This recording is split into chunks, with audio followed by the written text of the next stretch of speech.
still alive. We're still alive. We are Jack alive. Napier. Maybe we can insert Jack Napier into all of this. He's that fucking dick. That fucking dick is still sleeping. All right, everyone. All right, everyone. Quiet. Shh. I have to do my intro. It's very short, so don't worry.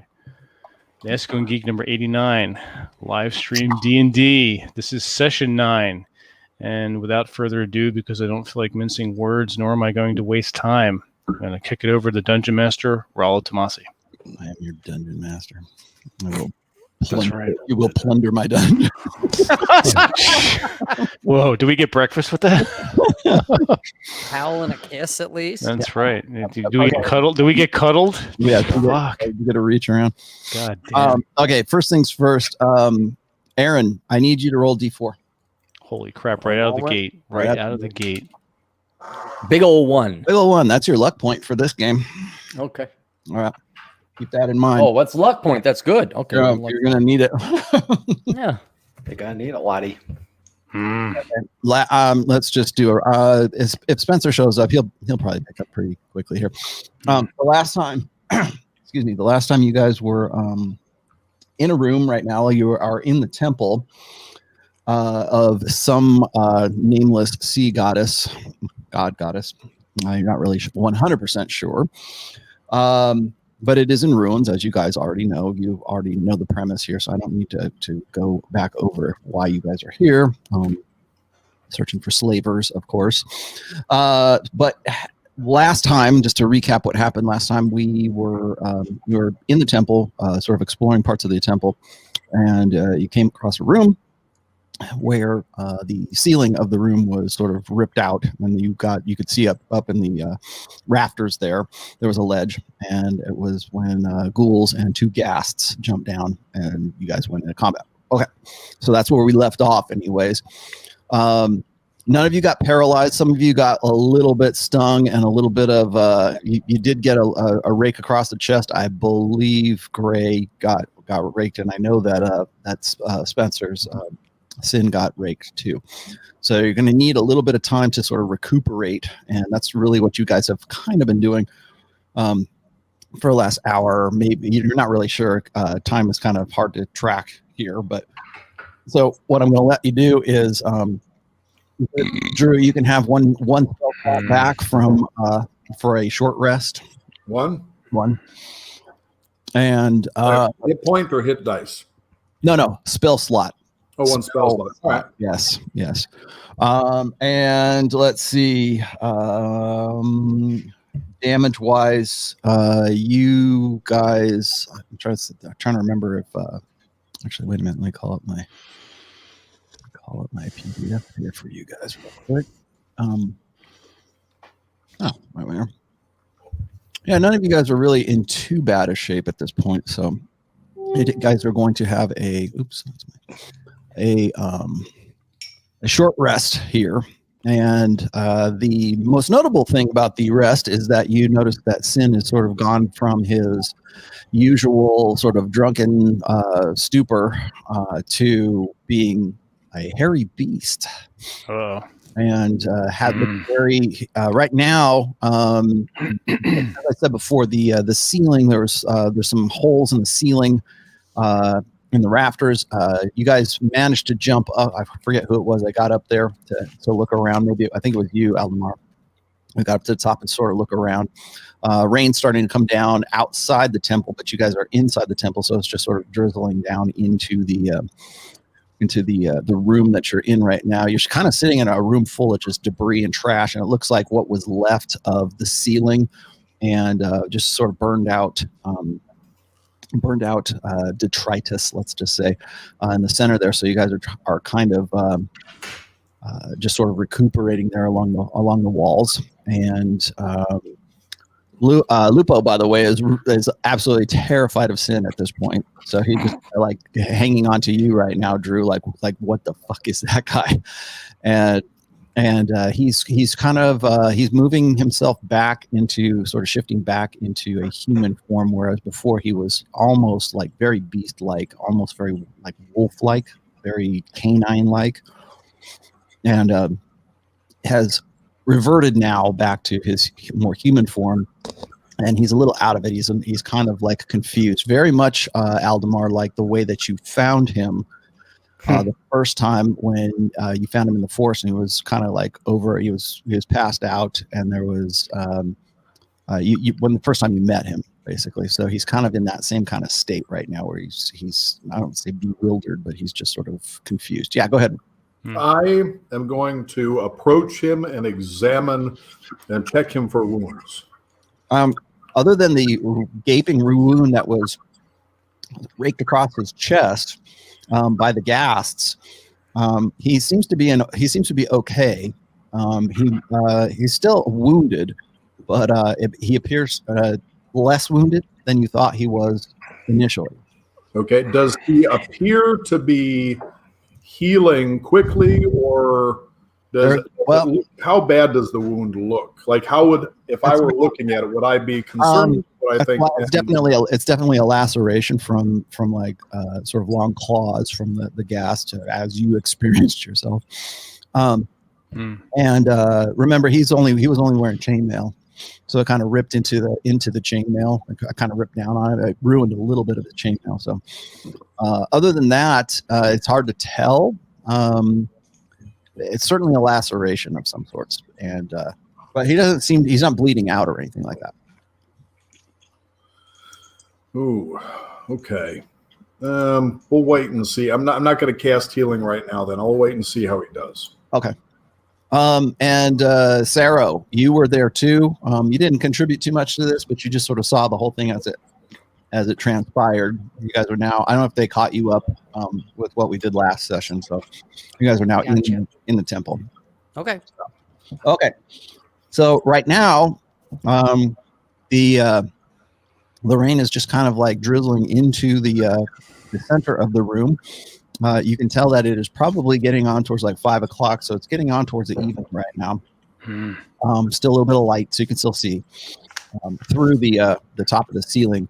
There is a, let's see, the room that you're in right now is about 20 by 30. And in the, I guess it would be the northern door. The northern door that you, the only one that you have not opened yet. You came in through one where you had to kind of bash your way in. And now you're in this room right now that, like I said, in the center of it is just sort of a bunch of detritus. Sled was up in the rafters and dropped himself back down in. And he wound up being on Grat lifted him up on his shoulders. Right. So, do you want to talk amongst yourselves, or do you want to continue on? I mean, you guys can tell me what you want to do. I look around at everybody, and how does everybody else appear right now? Let's see. Grat is pretty much okay. Almar didn't take a scratch. Sarah didn't take a scratch. Sled got hit a couple times, I believe, but not anything like serious. Sin is the only one who actually did any real like down and dirty shit. And you got hit at least a couple times, I remember. And Lupo is okay. He's just sort of shaking and like wondering what the hell Sin is. Yep. So everybody else, their state kind of looks like they're just resting right now because it was kind of exhausting. There's a little bit of an adrenaline rush, let's just say. We good. Let's move forward. You may be good. The sled. Sled fine. Sled fine. That doesn't smell very good in here either. So let's just I'll lay that one out there. It smells kind of moldy, musty, and maybe the dead ghouls in front of you do not smell great either. So, but they're kind of deflated right now. The way that they die, they kind of like lose their consistency. Let's just say. So there's just like a bag of bones and skin that's sort of laying there. Smell. So they're just kind of decomposing before our eyes. Yeah. Whatever was animating them is no longer animating them. Kind of make me feel like home. I'm just gonna make my way to that northern door then. But I'm gonna look, of course, for traps and not just open it or anything. Okay, this door looks a little more plain Now, the ones you've seen up to this point were like carved ornately. Let's just say this one looks a little bit more plain. Not everything in the whole temple up to this point has been very torched, let's say, and sort of tortured and destroyed. But this door looks like just kind of a regular-ish door. All right. Can I roll for a perception? Check it for traps. Sure, go for it. Ooh. 10. Okay. Tell me what you're doing to the door. Really, I'd just be looking at it first, like along the perimeter, just to see if I could see anything with my eye before actually touching it. No, it's just an iron-bound door. The slats or the staves in the door look a little like waterlogged, or like maybe they're expanded because they've taken on some water, but that's about it. The other thing is that they are charred black. So, Cheese and ale. And you don't hear anything from the other side of the door from where you're at right now. Can I tell if that leads outside at all? The door? Yeah. No, you can tell that it does not lead outside. It does not lead outside. Yeah, it does not lead outside. I'll gesture everybody say, Krat, come over here. What give? Well, who knows what's going to come out of this door, but we got to go this way anyway. All right, so go. Okay. I'll ask Olimar if he could take a look see if he could spot any traps on it. Okay, Greg, go first, huh? No, I just want you, just in case something's nearby. You can check for traps. Should I check? Yeah, you can. Okay, I'm going to do a perception check. Okay. 11. Okay. So you see pretty much the same thing of what he sees. However, you notice one thing that he missed. So I rolled an 11, but it's +5. So 16. Still, same thing. One thing you do notice that's different is that it looks like the door could have been locked, but it is now unlocked. Like there was a way or some sort of mechanism that could have locked it, but it is not locked at this point. Think we should open it, Aldemar? Yeah, let's let the half-breed orc do it. Get out way. I open door. Okay. All right, Grat will open. He has his two-handed sword drawn. He's one-handing it because he can do that. He's cool like that. And he's going to go. Now, is the door open in or out? Allow it. You what? I'll allow it. Thank you. just for visual. I need that sound drop. Gotcha, bitch. I need I'll allow it. Nice. Well, thank you, Mr. DM. Mm-hmm. All right. So, does it open inwards or outwards? It opens inwards. And you push it in. It's stuck, but it's nothing that you can't push through. It's only stuck because the timber in the wood seems to be a bit waterlogged. Gotcha. So Grat's gonna just kind of shoulder it in while he's holding the sword. It takes you 2 tries, and it opens. All right. Now the passage beyond it stops right in front of you, but then it turns to the left. It goes directly to the left from the door where you're at. Everything else is sort of blocked off. And again, it's the same kind of. It looks like it's cut stone. Could have been maybe marble or something at some point, but you can't really tell because there's a lot of crap on the floor and there's a lot of mold and lichen and stuff on the floor right now. Obviously, this has been burned down at some point. So it turns to, like I said, turns to the left, and you guys are going to definitely need a lighting source at this point. It's dark down there. Does anyone have a spell? Well, Lupo has the lantern. If you want lantern, to drag him out, that link lantern, yeah. He's your link boy right now. Hey, that's why lantern boy, get up here. That's why we need the Jack Navy. If only the time zone was different, it'd be kind of funny. Okay, so do you want Gray? You're next to Lupo. Do you want to sort of like, because he's kind of like shivering right now. It's kind of cold in here too. So. Lupo shivering. Yeah, do you want to push him up to the front with the lantern again? I tell him to stand near Grat. Lupo, go close to Grat, but make sure to stay behind him. Okay, so Lupo, don't several feet. Don't stay out my way. Lupo takes about 2 minutes to light the lantern that had gone out from last time you guys were fighting. relights the lantern. He is behind Grot right now, and Grot is sort of leading the way. Sled, I presume you're next in line. Yeah, behind Grot. I was going to think off to his side, but okay. I need martial order. So then, Aldemar, you're next because you were next in line. All right. And then Sarah, wherever you want to be, and Gray, if you want to bring up the rear, that's fine too. Yeah, I'd probably move up a little bit, but I'm not the last in lines. I'm not doing so hot right now. So okay. So Rob, you want to? I'll bring up the rear. To bring up the rear. Okay. So you travel. I assume you're going to travel down this passage. There's no other way to go at this stage. So very, very carefully. Yes. Okay. So carefully down.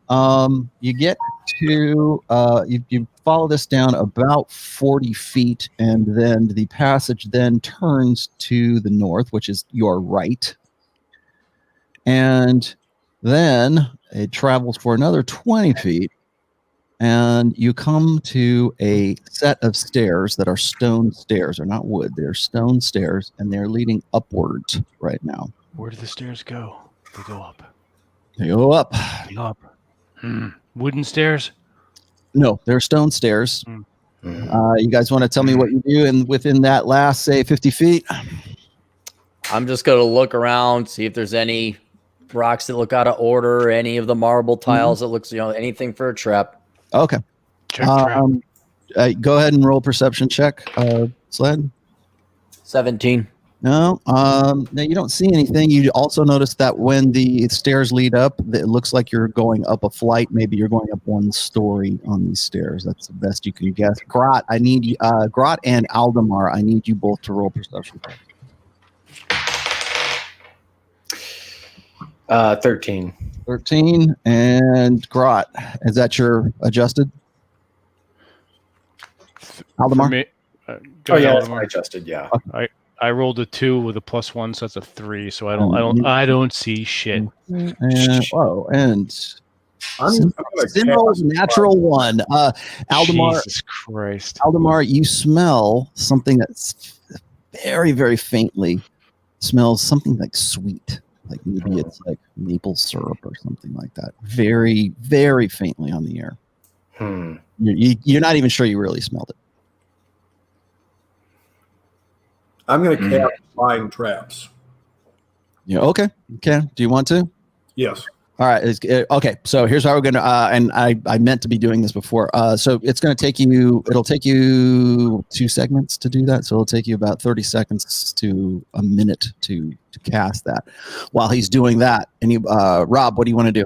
Sarah.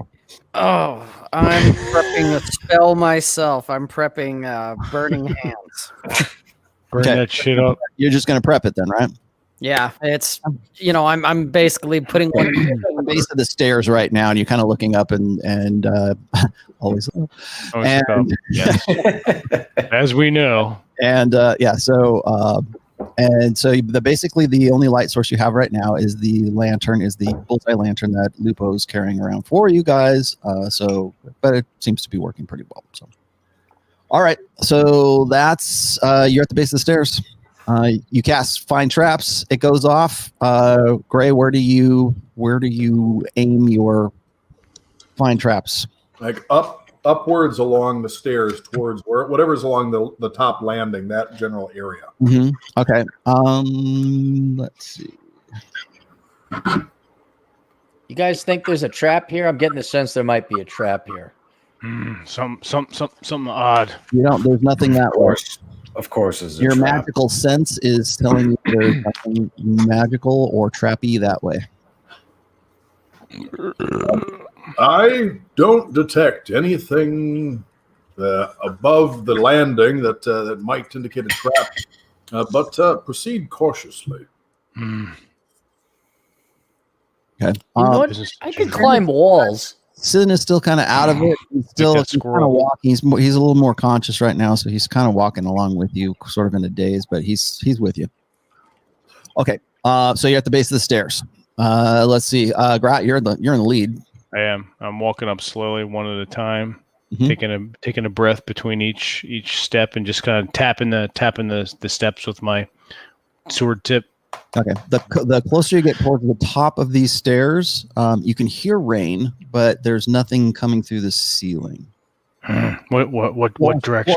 Floor is wet, but you can hear rain on like from above. From above. All right.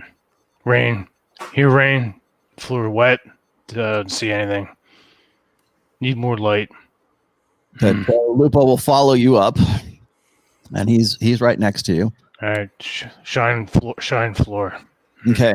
In the light, you see this, and I'm going to need Vince. I'm going to need you to share my screen really quickly here. Sure. This is what the room looks like. Let me scroll down and add to stream, and let me make that area. Oh, that's badass. Okay, so the room that you see right now is roughly 30 feet. You're guessing right now because you're not really good at this kind of thing, but it's about 30 feet wide, and it looks like it might be as far as 50 feet, maybe 45, 50 feet across. Okay. That's basically what you're seeing right now. Nobody else has come up to the stairs just yet. So, all right. Lord, pit with plank, big hole in floor. Can we get around the sides? You think? Do you want to get up there? Everybody, I would presume. Yeah, I want to get up. Everybody following up there. Okay, all right. So let's do this. Grat not walk plank. Okay, so at the top of the stairs are the remains of a door. Beyond the remains of a door, where you guys are, you stepped in through it. It's completely destroyed that you just stepped through. Okay, the floor here is almost entirely gutted, as you can see, as is the floor below. 30 feet below is a gray stone of the cellar floor. There is an open doorway or open passageway across the other side of the room on this level. Any exits from the first door that you just came through have been, or the cellar, as you can see down below in the light, have been completely filled with rubble. There are 3 possible ways to walk across this space. There's a charred and crumbling section of the floor to the wall on the wall to the left of you. Okay. There's a narrow pathway of fallen beams that stretches across the center like a bridge, and a sounder-looking section of the floor, only burned at the edges, runs along the right wall. All 3 paths are accessible from this end and lead to the passageway on the opposite side. What roof look like? The roof looks as if it has been. There was a ceiling that had fallen in and crashed in, so something fell through here. But the wood ceiling that is above you right now looks very solid. There's no rain pouring through it at all. So there's one more floor. There's one more floor above you, but there's no way. It's inaccessible from where you're at, and you can see what's left of the wood planks that are still intact above you. Is there anything that we can tie a rope to on this side? Nope. Everything looks like it is in some way. It's either stone or it's some kind of like stucco, like plaster kind of stuff that's along the walls. Okay. Are there any planks that we could lay across the door on the opposite side that we could use to anchor a rope? No. I'll volunteer to climb the walls, not touching any of this, to get to the other side to see if there's anything over there. Okay. I will bless him first. What's that? You bless him? I'm going to cast bless, which actually I'm going to cast bless on him. I'll cast bless on Grot, and I will cast. Well, who has the lowest of these? Who is the least agile? The least agile? Probably Lupo. The guy with the light. I'm going to cast. Lupo's looking around at Lupo's got it. He's like kind of looking around at everybody like, what? Fuck you, Jack. I will bless Grot, Sled, and Lupo. And so, swimsuit area. When they when they make an attack roll or saving throw. Oh wait, is that bless? Oh no, sorry, not bless. Guidance. Okay. So 1. So 1. So I cast guidance on Sled. So he can roll a d4 and add that number to one ability check of his choice. And you still have the luck check too, by the way. Oh, and he can roll it before or after making the check. Yeah. Okay, so you want to cast Bless? Guidance on Sled. You are preparing and casting Bless on Sled. Oh, guidance on Sled. Guidance on Sled. Okay, Grot, what are you doing? Lupo is right beside you, holding the lamp up, and you realize that the light of the lamp is kind of like shaking a little bit. I grab his. Stop that. All right, so I'm basically in the middle of. I have 3 paths I can take here. Mm-hmm. You want me to read it again? You want me to tell you again? Yeah, go ahead. Okay, so the I'll just read it again. It's easier if I just go this. Thank you. Okay. There are 3 possible ways across the space. A charred and crumbling section of floor clings to the left wall. A narrow pathway of fallen beams stretches across the center like a bridge, and a sounder section of floor, only burned at the edges, runs across the right wall. All 3 paths are accessible from this end and lead to the door or the passageway opposite. All right. Gret's not the smartest thing on 2 legs, but he's looking around for footprints to see if there's any of the 3 ways. Can he tell from where he's standing that look like they were being used? Roll a perception check. All right. That would be an 8 plus a 1, 9. 9. You don't notice anything that looks like footprints or anything like that. All right. Fuck this. Sarah, what are you doing? You see this in front of you. I'm going to go towards the right.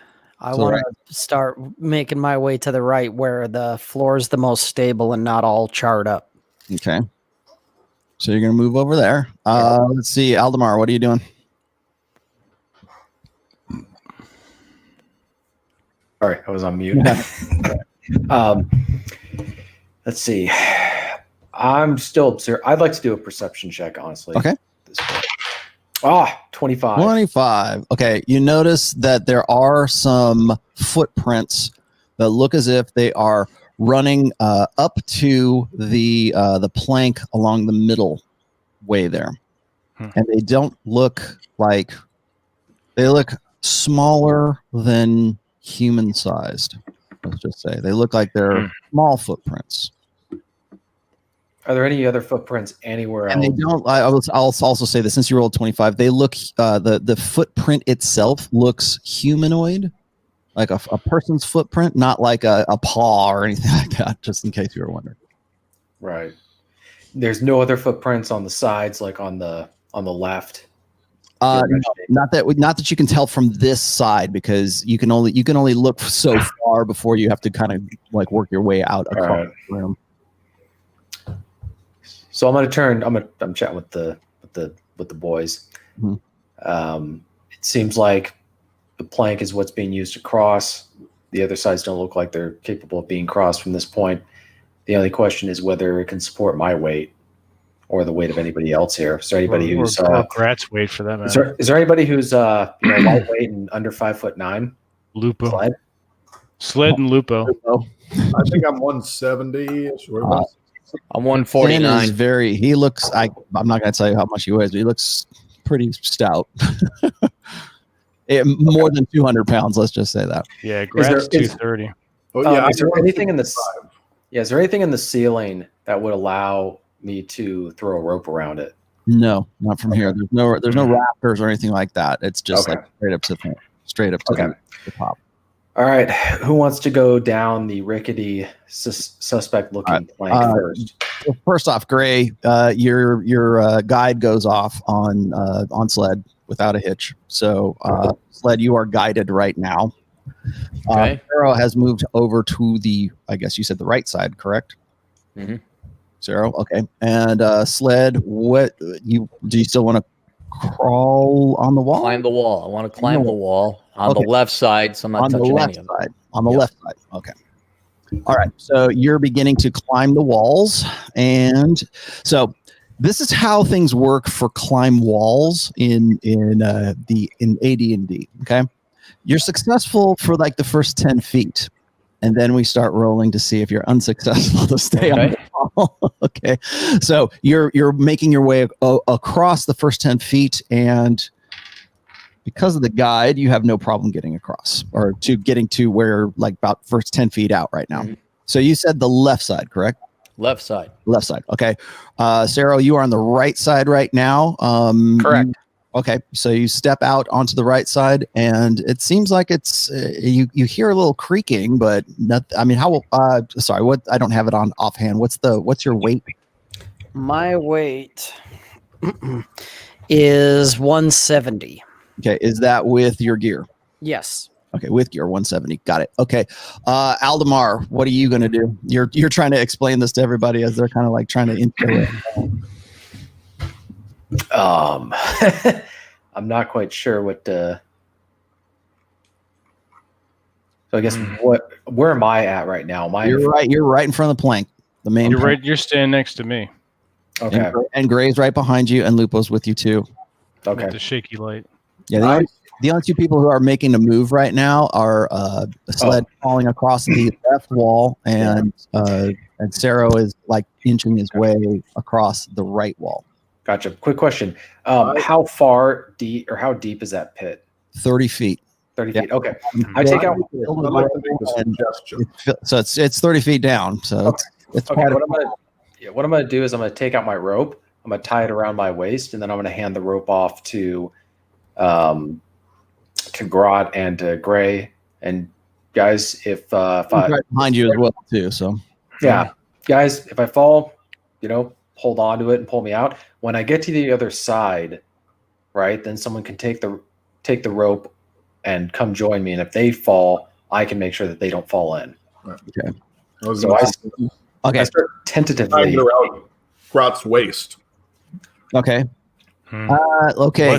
So let's do this really quickly, and another 10 feet for sled. Hey, Rollo, how far is from, I guess, when I'm looking at this picture, from the end that is closest to us, the widest part of the beam all the way to the other door, how far across is that? Across it is about, you're guessing probably about 50 feet, maybe 60 feet. Okay, the reason I ask is because I do have dark vision that's up to 60 feet. Okay. And so, if I'm kind of maybe stepping ahead of Lupo or whatever, kind of getting out of the range of the lantern, I want to be able to use my dark vision to help compensate so I can, see what's in front of me, in front of my feet, what's maybe around that doorway type of thing, that kind of thing. That's why I'm asking. All right, so you can a little bit use your dark vision as you kind of move out a little bit further away from the originating ledge right now. Okay. Okay. Do a perception check real quick. Okay.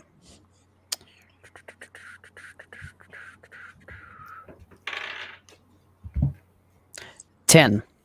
Okay. So as you're going across, you can hear the beams below you kind of creak, and you do a dexterity check real quick. 9. Oh boy. Okay. So as it creaks, you can feel something sort of give underneath you, and you grab for the wall. The only thing that's sort of, that seems like it could give you some sort of purchase on there. As you grab into the wall, parts of the wall start to pull off of the wall. Like the plaster or whatever was there kind of crumbles in your hand. So I need you to do one more dexterity check. 14. Okay, you managed to keep your balance, but you've got a handful of plaster or something in that side of from that side of the wall in your hands right now. Okay.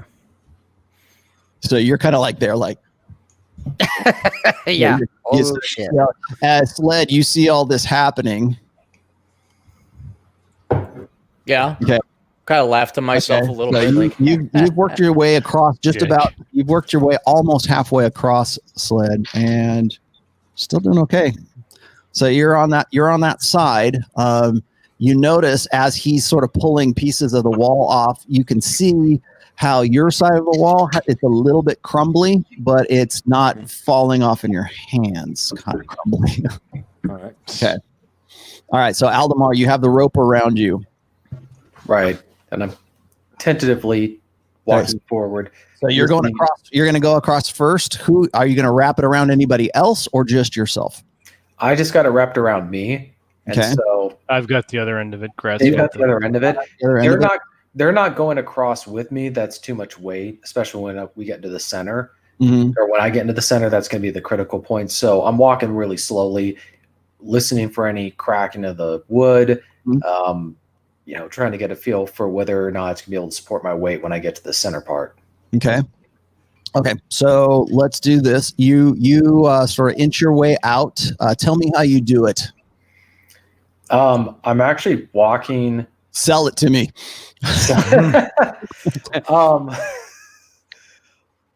Well, I'm trying to think Don't fuck up. Yeah. I'm walking sideways. Okay. So And I've got the front of my shoes or boots Mhm. are on the board. My heels are off. Okay. I presume you're sort of sheathed.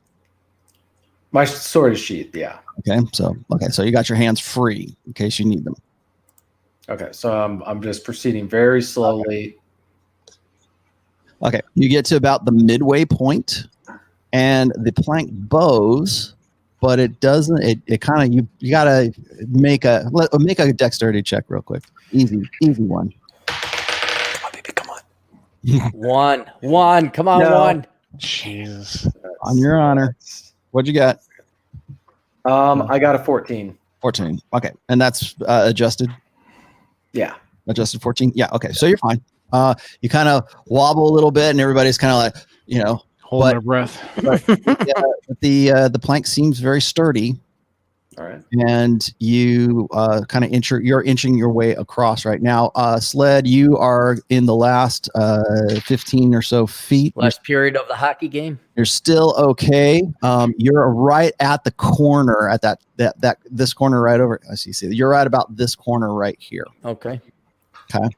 Now, Sarah, you are there, and you can feel the wall kind of coming away from the wall now.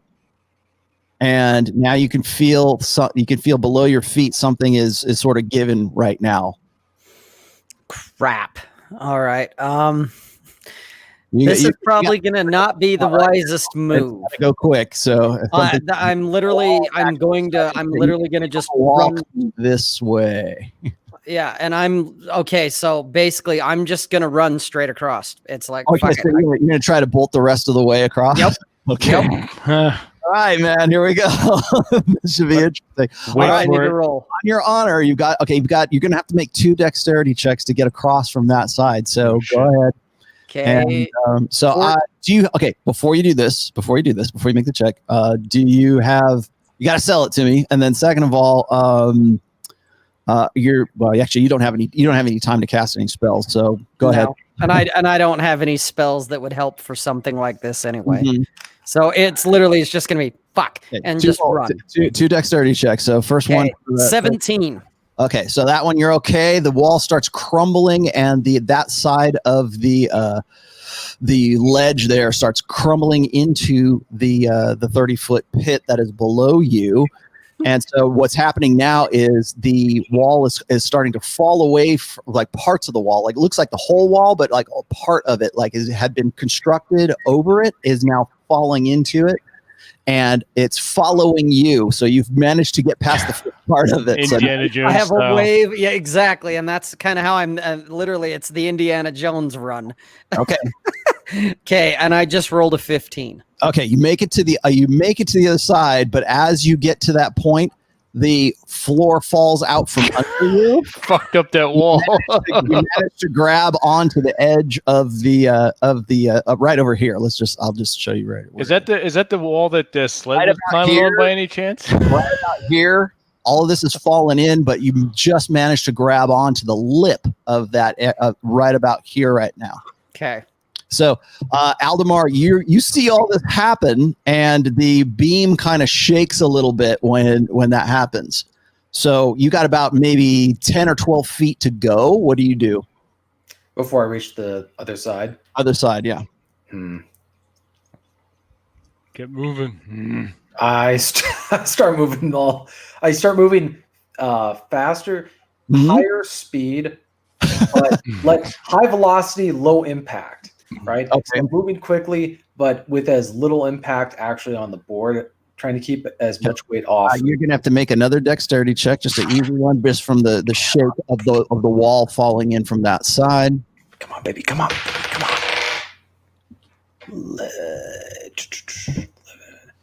18.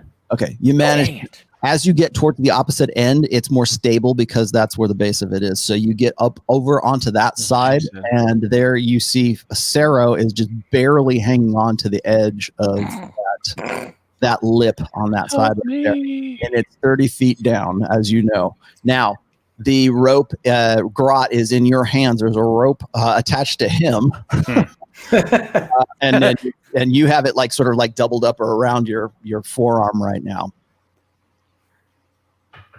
So, let's see, Sled, you made it down to this side over here, and you can sort of drop down onto the ledge, or what do you want to do? I will gingerly touch the ledge. Gingerly, just a little tonesy danza tap with my foot. That's just test it first before I put my full weight on. As you touch it, it seems like it's solid from that side. And I gently place my full weight while still holding onto the wall with my hands in case. Okay. Gray, you see all this going on, and Lupo is sort of like, looking at this in like awe, like, what are these guys doing? Lupo, calm yourself. I would like to make a perception check. I'm looking down below. First off, how deep is it? How far down is the floor? 30 feet down, and at the bottom of it is rubble, just crumbled in, burnt out, and wet rubble. Do I see anything in the rubble that appears to be moving, or I peer down into the rubble? Can I tell anything from the light? You do it now. Go ahead. Roll a perception check for it. Fuck, 1. Okay, you don't see anything.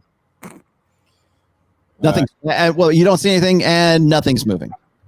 I cast the Sacred Flame. Okay. Just a cantrip, which is just flame-like radiance descends on a creature. So I cast that just at the far end. Just that burst of flame across the bottom to see if it lights anything up. Okay. You're prepping that. It'll take you one segment here. Sero, you're hanging onto the edge right now. There's not really much you can do unless you want to do a strength check, try to pull yourself up. Well, yeah, I kind of want to try and get myself up. At this stage. Sled, you're on the opposite side. You see what's going on. You're over there with Aldemar on the far end and right next to where that passageway opens. Aldemar's right there. He just made it onto that side. You guys both see Sero dangling off a 30-foot ledge. I lean over and say, "Hi, Sero. How you doing, buddy?" I rolled a 16 total, just so you know, to try to pull myself up. Okay, you're pulling yourself up a little bit, but you don't quite have the strength to pull up. I help him up. Okay, so you're going to go over and help him up. Aldemar, you're actually closer to him. What do you want to do? And you have the rope around you still. Gotcha. Is there anything for me to tie that rope to on the other side? Other than the planks, no. Okay. Nothing that you would, well, put it this way, nothing that looks like it wouldn't come off if you did. Gotcha. Say, Aldemar, give me the rope. I'll go walk through here and anchor it around the corner. I hand the rope off to the little guy. Okay. And I go into the hallway there and pull it tight against the corner for leverage. Okay. Okay, so Grot, you see him do this, and the rope pulls tight. You still have some slack in your hand right now, but the rope pulls tight. Grat not like look this. Grat not walk plank. Well, do you want to just on our side still? What's that? Is Grat still over with us? And Yeah, he's on your side. Yeah. Oh crap! You cast the. Oh, by the way, you cast the holy flame cantrip, whatever it was, and all you see is just rubble down there. Okay. You don't even see any rats down there or anything. I'm going to make a suggestion to Grat. Oh, I suppose I just talked to Grat in character. Yes. Grat. Yes. I have an idea.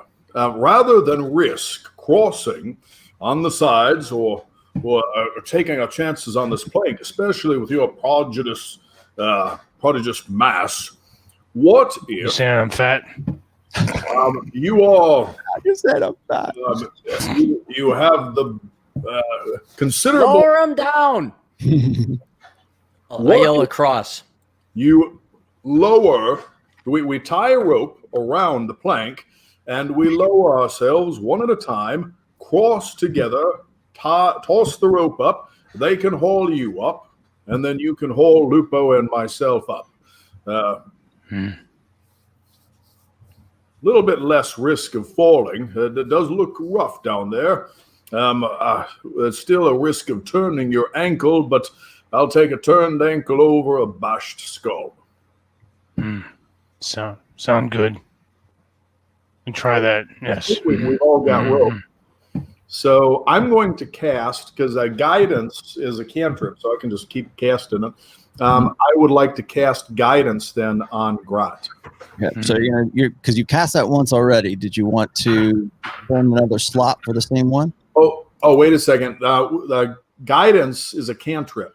Ah, okay. So do these? We should still have the cantrips be. There's yeah, that's fine. Okay. Yeah, guidance and sacred flame are both cantrips. So I'll cast guidance on Grot. Okay. Okay, so you're casting that on him right now. And Sled,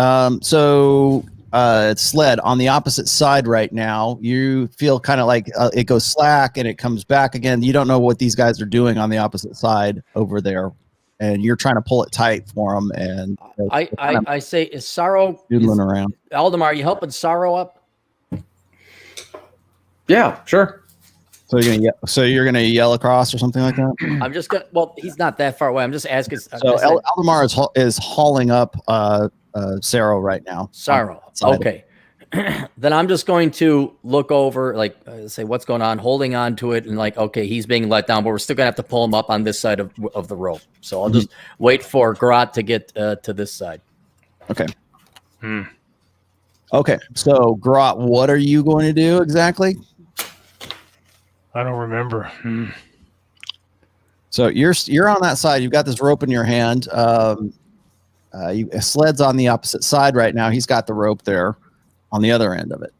Come on, Grot. It's easier than walking across that plank. You walk across a plank, or you can you decide what you want to do. The right wall right now is completely inaccessible. It has fallen into the center of the pit. All right, so Grat's kind of annoyed now. This is like mildly pissing him off. So he throws the rope down in disgust. He runs over to the left-hand wall. Okay. And just fuck this, and runs across the left-hand side. Okay, you get about 10 feet on that side, and you feel right below it. It kind of crumbles beneath your feet, and it kind of groans a little bit. I keep moving as fast as I can. I'll give you a perception check at this stage. All right. Oh, finally, 17. Okay, so you can see that it like right in front of you. It's probably not a good idea to continue going forward anywhere from where you're at.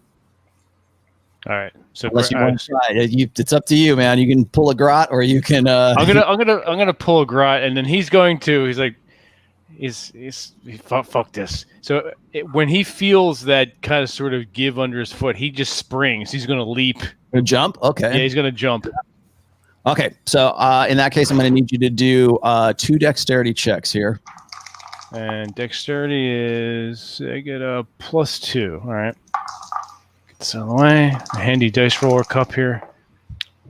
15 and a 9 plus Okay. 2. So 11 and 17. So you make the jump. When you hit the opposite side from your jump, you have not cleared all the way across to the other side, and the floor starts to give out. That side of the ledge starts to give out from under you. Now the wall's not crashing in on this side, but the rest of the way has fallen out in front of you, and you've had to kind of stop abruptly because of the jump that you made. So you're kind of like stuck on the left side of the room now. Go ahead, Gray. I was going to say, with the guidance, he can roll a d4 and add that to the result of one of his ability checks. Oh.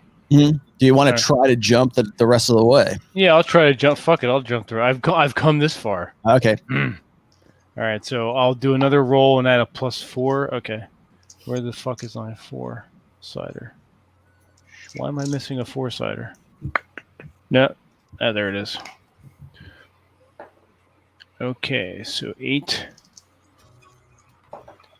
and 4, 12. 12. Okay. You manage to get about another 12 feet, and there's nothing left for you to continue on to keep going. So you've got about another 12, maybe 14 feet before you can get to this side right over here. So you're trapped right there basically, because behind you has fallen in, and the in front of you has fallen in. So you're just kind of on this narrow ledge that's sitting right about here, about 12 to 14 feet away from the other opposite side. This does not work right. but good fun. All right, so Aldemar, you're seeing this. Sarah, you're up on your feet on the opposite side now, with your narrow escape from falling 30 feet down. Sled, you're watching all of this comic relief happen in front of you. And now Grodd is on that side. Well, it would be on your right side now of the room that you just traversed across by climbing the wall. And Grodd looks like he's stuck about 15 feet, 14 feet. And I have the rope, right? You have the opposite side of the rope. The other rope he just tossed down. So, all right. So what I'm going to do is I'm going to pull the rope back up. So you're going to pull the rope up? Okay, because it's still slack on the opposite side, although it's starting to uncoil down into the pit. Wait, did what's his name get across here? Is Aldemar's on your side? Aldemar is on your side. All right, Drew's not here. On your side, Grad is like 15, 14 feet away from you on the left side, trapped on that side, and everybody else is on the opposite side. All right, well, then we can't pull the rope over because they're going to need the rope somehow. It's starting to fall on that side, by the way. And on that side, say, guys, grab the damn rope. Okay. So let's see. Gray, you're there, and Lupo's there. Lupo could make a dexterity check and try to grab the rope. Okay, you see him. Lupo drops the lantern and rushes at the rope to try to grab it before it falls into the pit.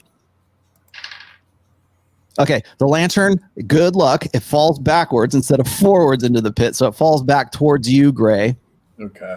And I pick up the lantern, and you see him scrabbling at the edge of the pit, trying to grab it before the rope falls down into the abyss. Someone help me. Does Lupo fall? No, he's kind of like right at the edge, right there. I grab him by his neck and try to pull him back. Okay, do a dexterity check. Fuck me. 4. Okay, so he's still trying to, because it's getting away from him. And he manages to grab just the last, like maybe 6 inches of the rope. So he's got it like this, and he's kind of like, wobbling around. Remember this? He's a teenage kid, so he's kind of wobbling around. And he's trying to pull himself back, and he kind of leans back and sits on his ass. And he's got the rope in his hands right there. And then now he's looking around for where the light, the staff with the light on it was. He's got the last 6 inches of the rope in his hands on this side. I set the lantern down just a few feet away from the edge, and also try to grab the rope Okay, so you managed to pull the rope, that side of the rope. It doesn't fall in. It almost fell in. Okay. And now, Sled, you're on the opposite side. You see all this happen. They did manage to grab the rope. So now Sin, Gray, and Lupo are on the opposite side. Grot is still stuck on that side. That's great, man. All right. I yell out to Gray. I said, is there any place you can tie that rope over there to anchor it onto anything? The biggest thing that's on that side is me. Sin. Cynthia is the biggest thing that's on that side that you could possibly tie what's left of the rope on that side. Okay, here's why I'm going to recommend. I say, Gray, tie it around the plank as close to your edge as possible. Lower yourselves down into the debris. It's not going to be that bad. That's what I was thinking of before with Grot. Right, but we're going to have to go fetch Grot now, aren't we? I look at Grot. So then... Grat waves. So this was Aldemar's rope. Does anybody have any other rope? I do have rope. I have 30 feet of hemp rope. All right, 30 feet's not going to be enough to cross the entirety of this floor, though. But we can lower ourselves down to that floor. You might be able to use your rope to lower Grot down, or to at least have Grot tied around him so he doesn't completely fall down in. But remember, Grot's 230 pounds. Yeah, without go ahead, Greg. Go ahead. Extra. Go for it. What? I call across to them, pull the plank or tie the rope around the end of the plank, and then lower it down, and we will walk down it into the rubble. Then you can lift it and pull it back, and we will walk up to your side. Sure, sounds fine. Let's do that. Plank is a ramp. That way they can, if they have the plank down below, they can lean it up against to Grot's position. He can come down too. In other words, you just use this plank as a stairwell. As to climb up from the upper side? They tie a rope around it, and they push the edge down so it goes down. And then we walk down. Then they lift it back up with the rope, pull it so this end goes down. Right. And we just walk up that way. Okay. So you're going to do that on that side there? So they've got to tie the rope. Sin can probably lift the plank and push it down in, but you're going to have somebody on the opposite side kind of there to guide it as it drops down in. Right. Me and Aldemar and Sorrow over there, we can gingerly lower it down with my hemp rope. Okay, so you want to lay it down in so they can walk down in and then push it back up from the upper side. Okay, I see what you're saying. All right. So down one way, and then we're going to get there. Then they'll lift the rope, pull it on the edge.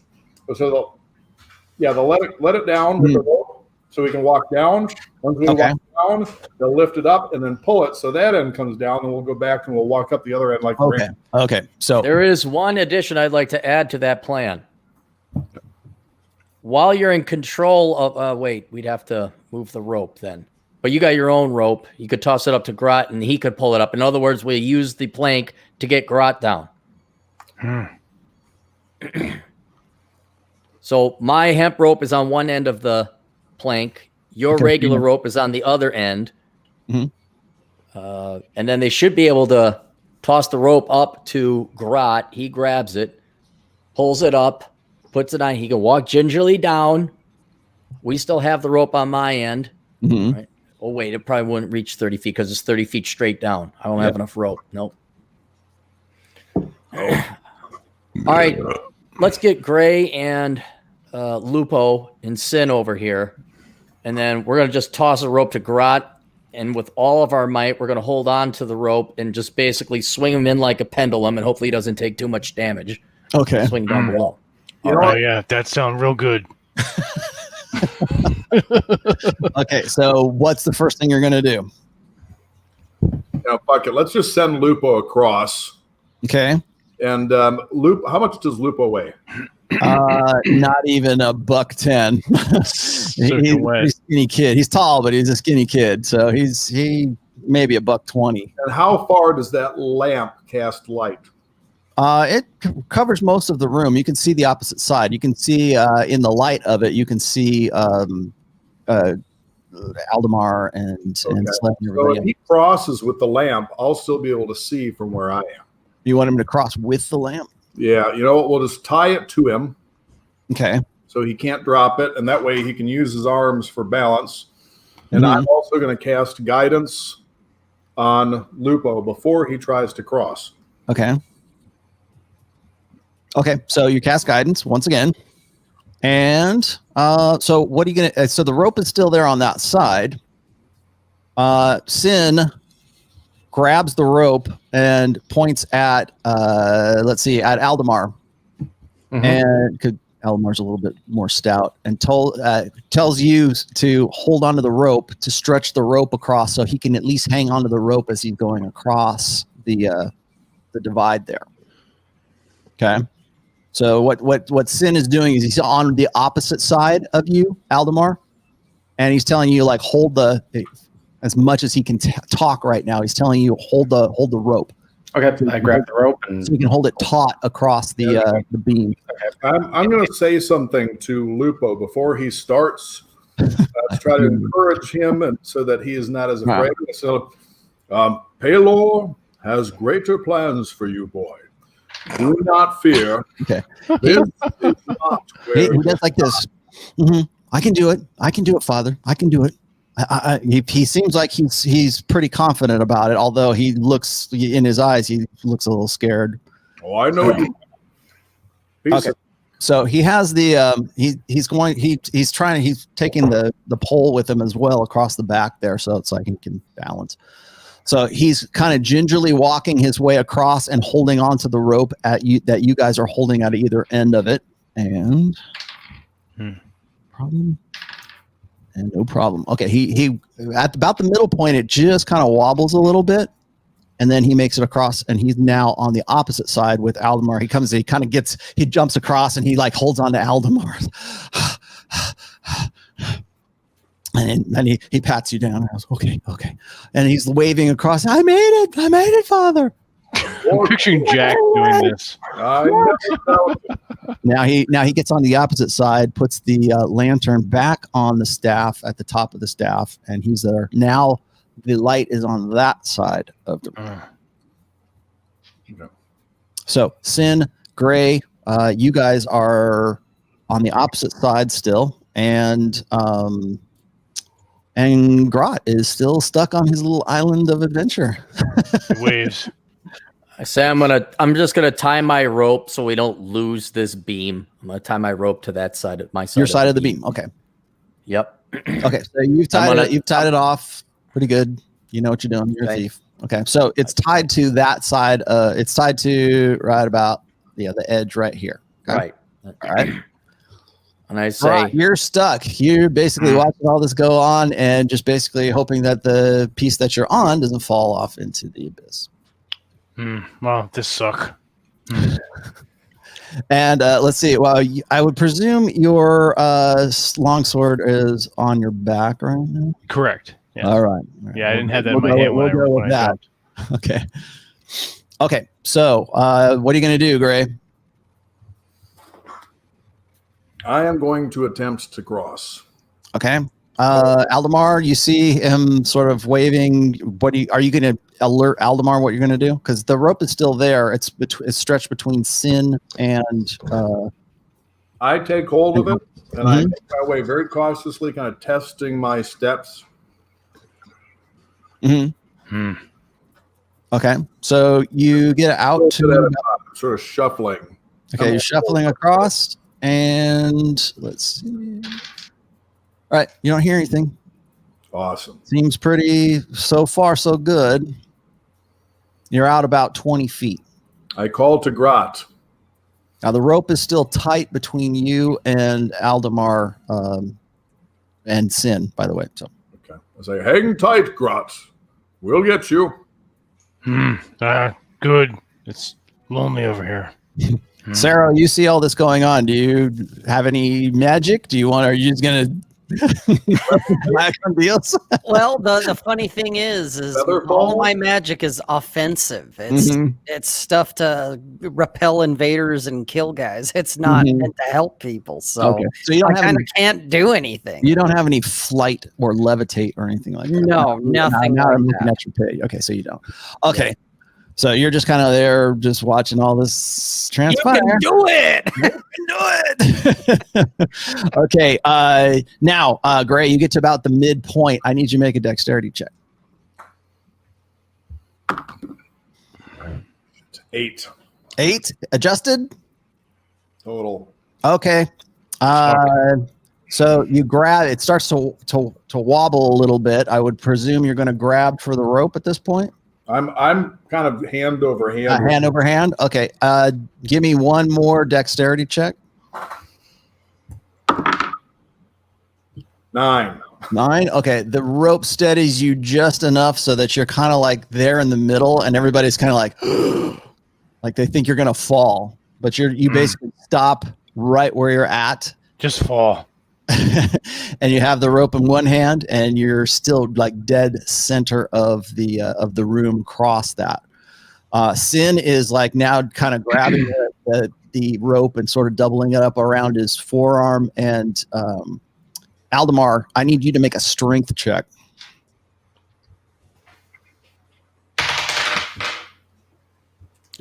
Okay. What is your strength? Your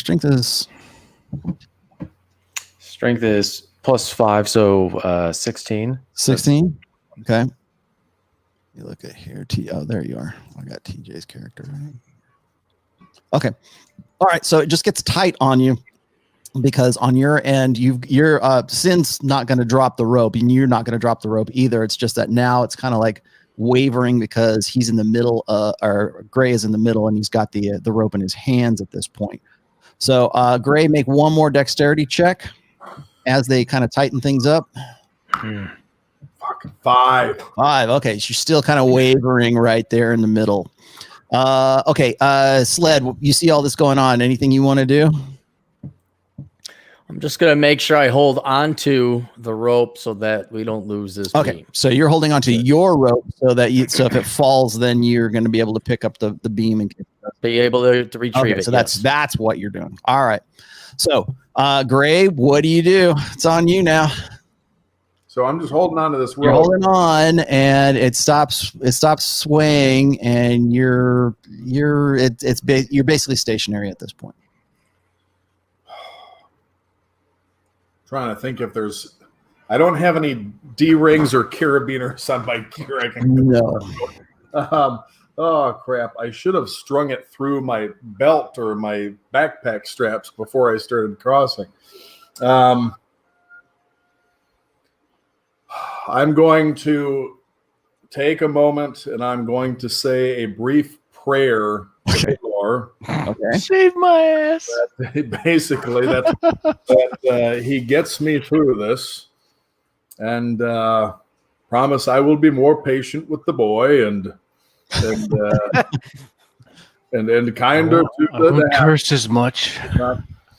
And then I take a deep breath, I steady myself, and I just think about taking one step at a time, very slowly testing each footfall while keeping an iron grip on that rope.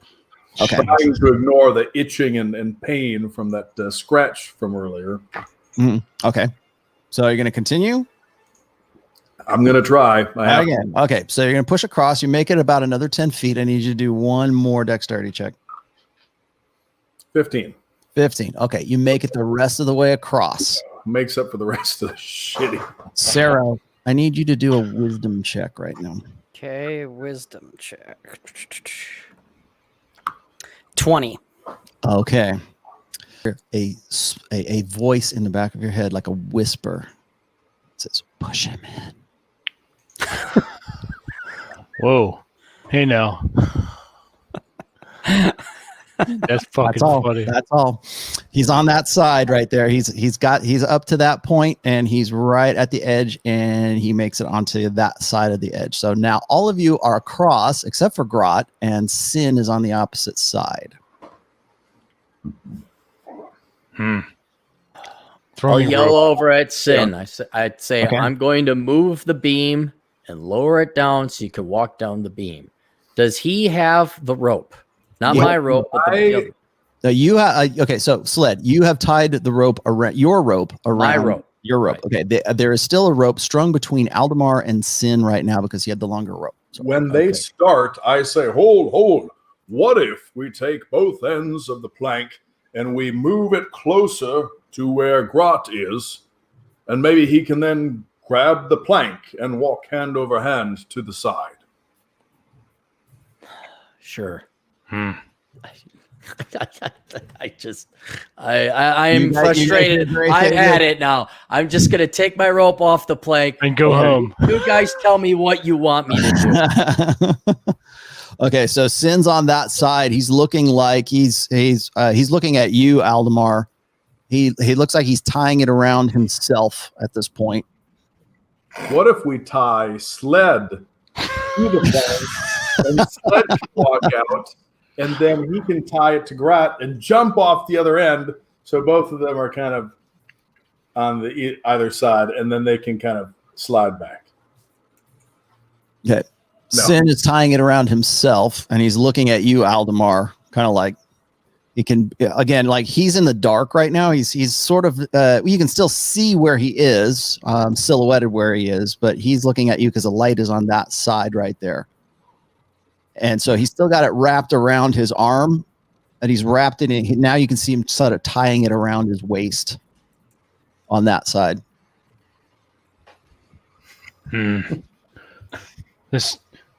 How long we been in the room? Yeah. This room. So you can see now Sin is starting to move out onto the plank. And you can hear him kind of saying something like, hang on, hang on. Na.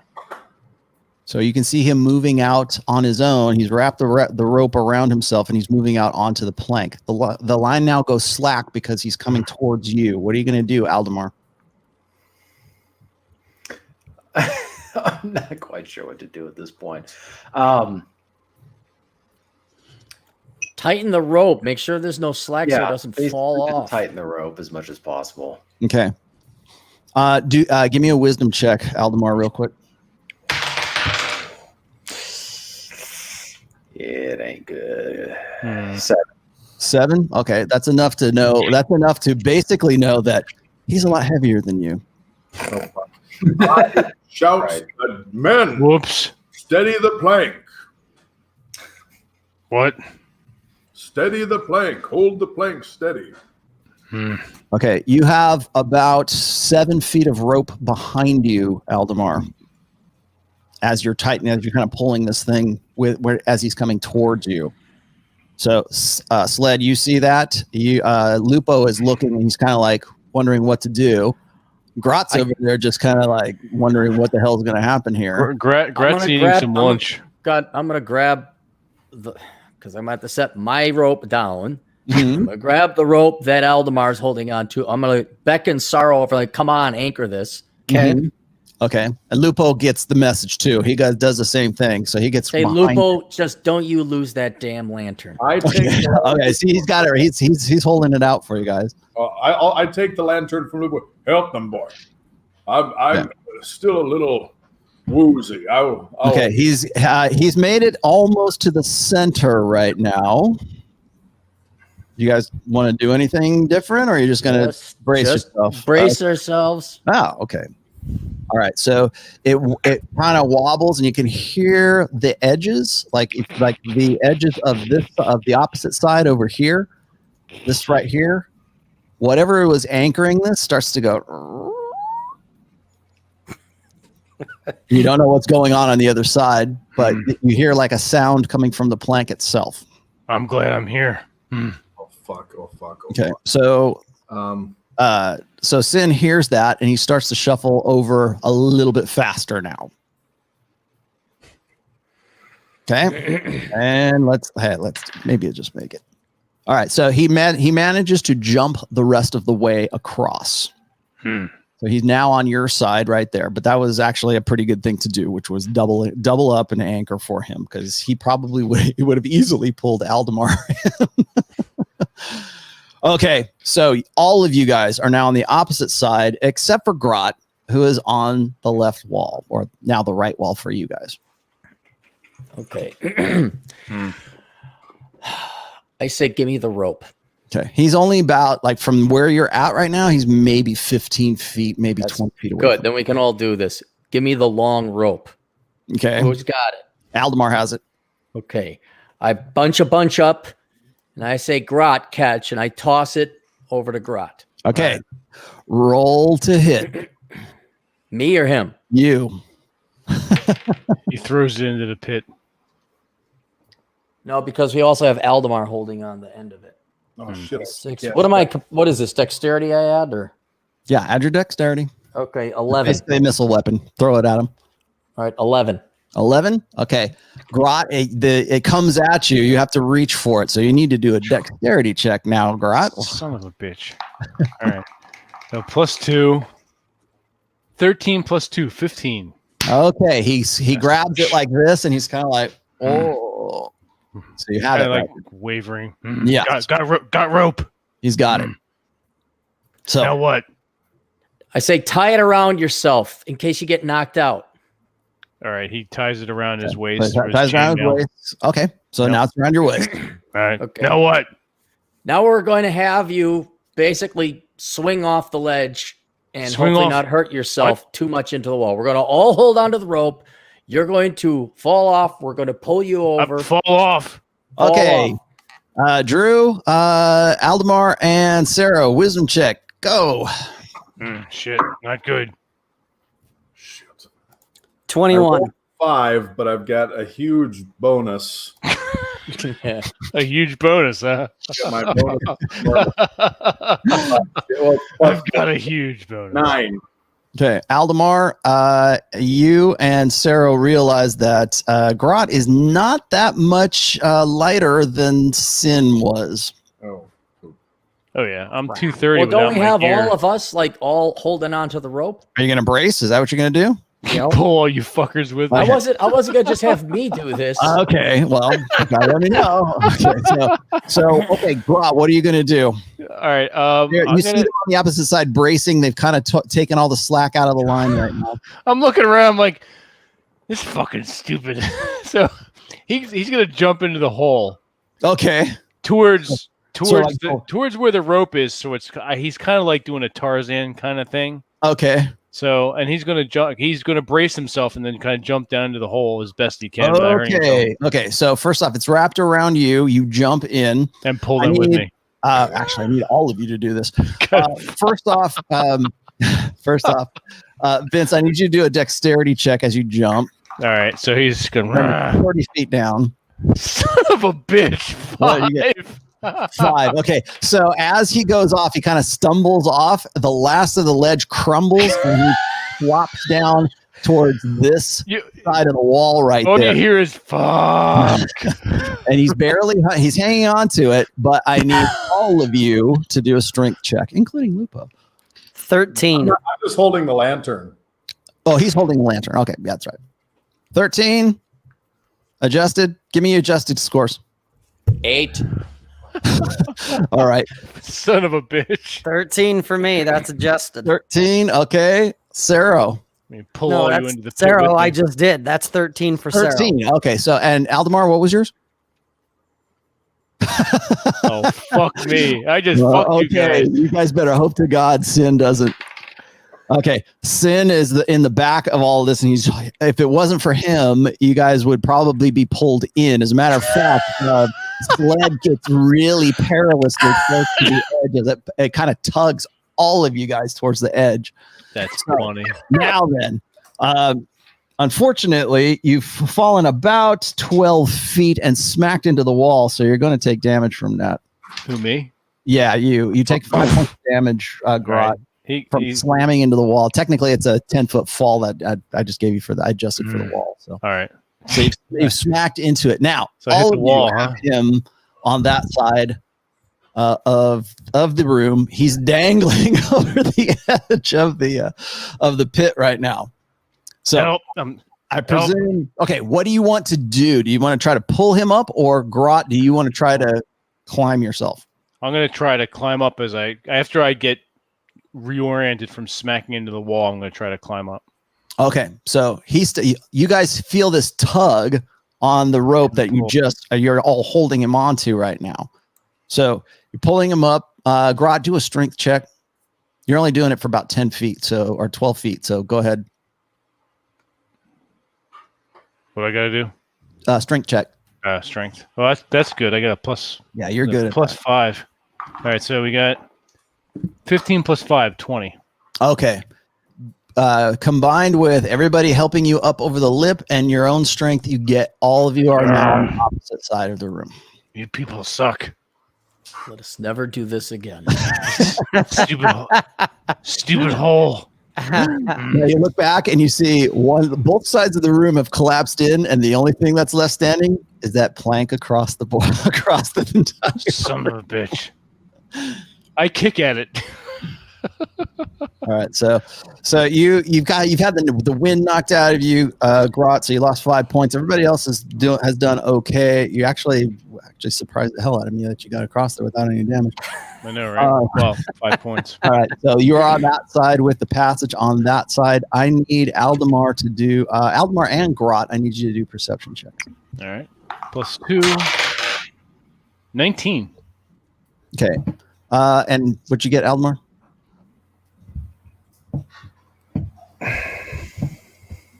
TJ, go. I got 11. 11. Okay, TJ, you still smell what you think is kind of like a sweet, sappy smell.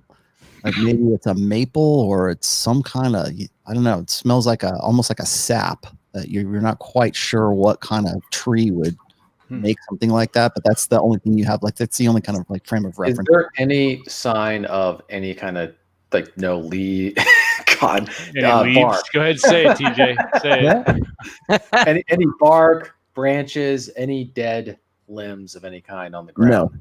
No, none whatsoever. No sign of trees cracking the. Right, the you stuff. smell the sticky, sweet smell too. I smell sticky, sweet smell. You also smell something that smells like almost like vinegar. Something smell like spoiled wine. Not good. I'll unsheath my rapier and just get ready. Okay. All right. So you're on the opposite side now. And there is no door here. So just you see the hallway descends about from the opposite side right there. I guess I can stop sharing this. I'm going to ready Sacred Flame. Okay. Very good idea. And again, it's dark. This side of the room looks like it's some kind of worked stone. The passageway is just a touch wider. It might be like 12 feet wide rather than 10 feet wide like the other ones have been. And it curves it bends, it dog legs to the right. So I need marching order from all of you. Who's going first? I'll go first. Grat second. I'll go third. All right, you guys can tell me where you want Sin to go to. So. And Lupo needs to be somewhere with the light. Lupo probably should be right around the middle. Right. Yeah, I'm next to Lupo. We're kind of okay. You're in the middle. All right. So you traverse down this hallway. You notice that there are there's like some like lichen and some moss that's growing from the walls. And Aldemar, give me one more perception check. All right, come on, baby. All right, I got a 21. Okay. No, combined. Okay, you guys see Aldemar doing like this because there are like there are gnats that are like little teeny tiny no-see-em kind of gnat that are kind of circling around you a little bit. There's a little like fly, smallish flies like gnats. I'm gonna loose Sacred Flame across all of the lichen, like right in the middle of where I see that lichen on the walls. Okay. So you unleash it. It burns a good portion of it off, and that's it. It just kind of sizzles. Okay. So you're the ranger. What do you make of this? He's asking you, TJ. Oh, sorry, this the Aldemar friend. It's really strange, but clearly the little flies are being attracted to something that is related to the smell. My guess is that if we continue forward, we'll find something up this hallway. Smelling sour wine. I mean, it's like not sure what else to say. I know. I got you. Either that, or it's a carcass of some creature that happens to smell good. A good smelling corpse. Yeah, I know. I Okay. I'm just doing this like honest to God. Okay, so you guys are moving down. You're moving down this hallway a little bit more, and Cautiously. Sled, I need you to make a perception check. 21. 21. Okay, Sled. Pretty good. As you're going down this passage, it doesn't seem to have any there's nothing that's branching off or anything. It seems to be going straight. From your reckoning, you're going east on this passageway. Okay. But you notice an alcove to your left-hand side. You would have stepped past it had you not done your perception check, or you not seen it. Okay. So I you say, see hold up, guys. it looks like it's an alcove that dips in maybe just under 10 feet from where you're at right there. And it just kind of dips in, and then the passage continues. When you say it dips in, you mean it goes down? Well, no, it cuts into the wall. Oh, So it's all right. It's like some kind of. It looked like it could have been a passage, but it's actually Okay. an alcove. I say, hold on, guys, and I'm gonna look to see if there's like maybe hidden door or something else that I can see about this. If it's like maybe go ahead and man-made or do another perception it's not check for natural. the find. That's 26. Okay, Hang on. Wait. Hang on. Plus? Sorry. No. That was my dexterity. Let me see perception. Oh, it is 7. Okay, yeah, 26. Okay. You see what looks. You can't really tell for sure from where you're at, but you see what look like some kind of barrels in this alcove right here. But it's a little too dark for you to see in. Hey, Lupo, bring that light over here. Okay, so Lupo steps up, and in the light, you can see what look like 3 wine barrels, like tons. I know Say, it. is this the vinegar you guys were smelling? I know it. And do a perception check, Grot. All right. 7 + 2, 9. Okay, so you smell it too. A small alcove set along the center of the passage has 3 barrels in it. These barrels are sealed, and they're dusty, and the wooden staves are stained dark brown.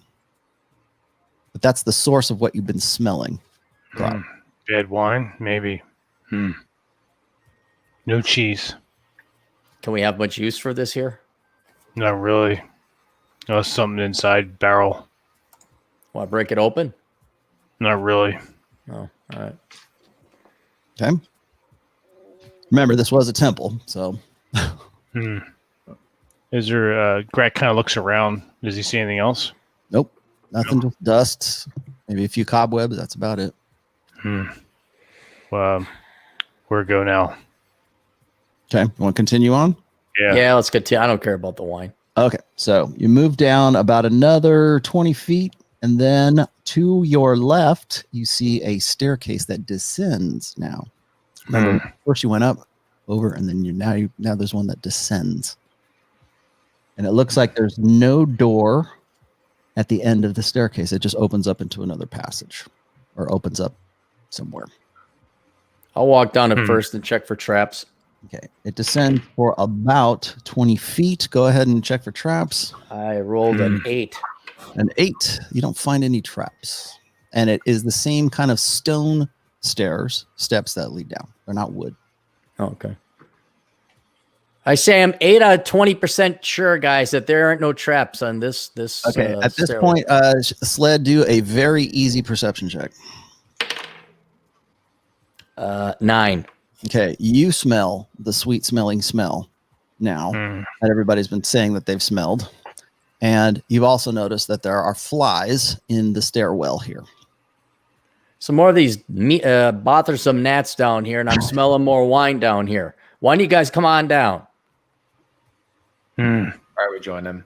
Something not right. Okay. So look. Okay. So Aldo, you're the first. Who's the next down the stairs? That would be me. Okay. As you guys get down into this next room, it opens up into another room.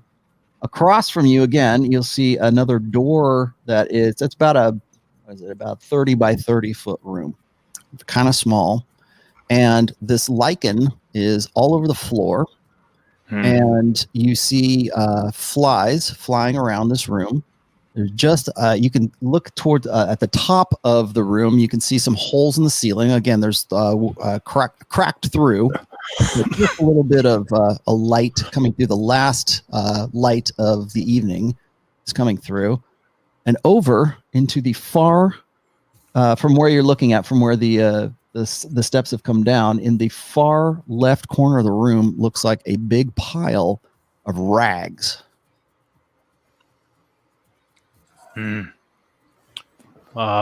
Sarrow, fire spell. Okay. So the rest of you get in there. It says this room is almost bare except for the stairs on where you're at. And there's a door opposite of the wall. 5 feet from that door is a mound of what look like rags. And they look like they might have like something tarry on them, or some kind of like something that's staining these rags. Oh, poop. And there's a lot of flies that are buzzing around the room. And this the air in this room has a sweet honey, like maple syrupy smell. It's not the vinegar you've been smelling before. Are there any pebbles or stones or any debris on the floor? Okay, do a perception check. Oh shit! What's my modifier here? 14. Okay, you don't see, from where you're at, from your vantage point right now, you don't see anything other than wet stone. There's a little bit of lichen on the floor, like greenish lichen on the floor from what you can see in the light.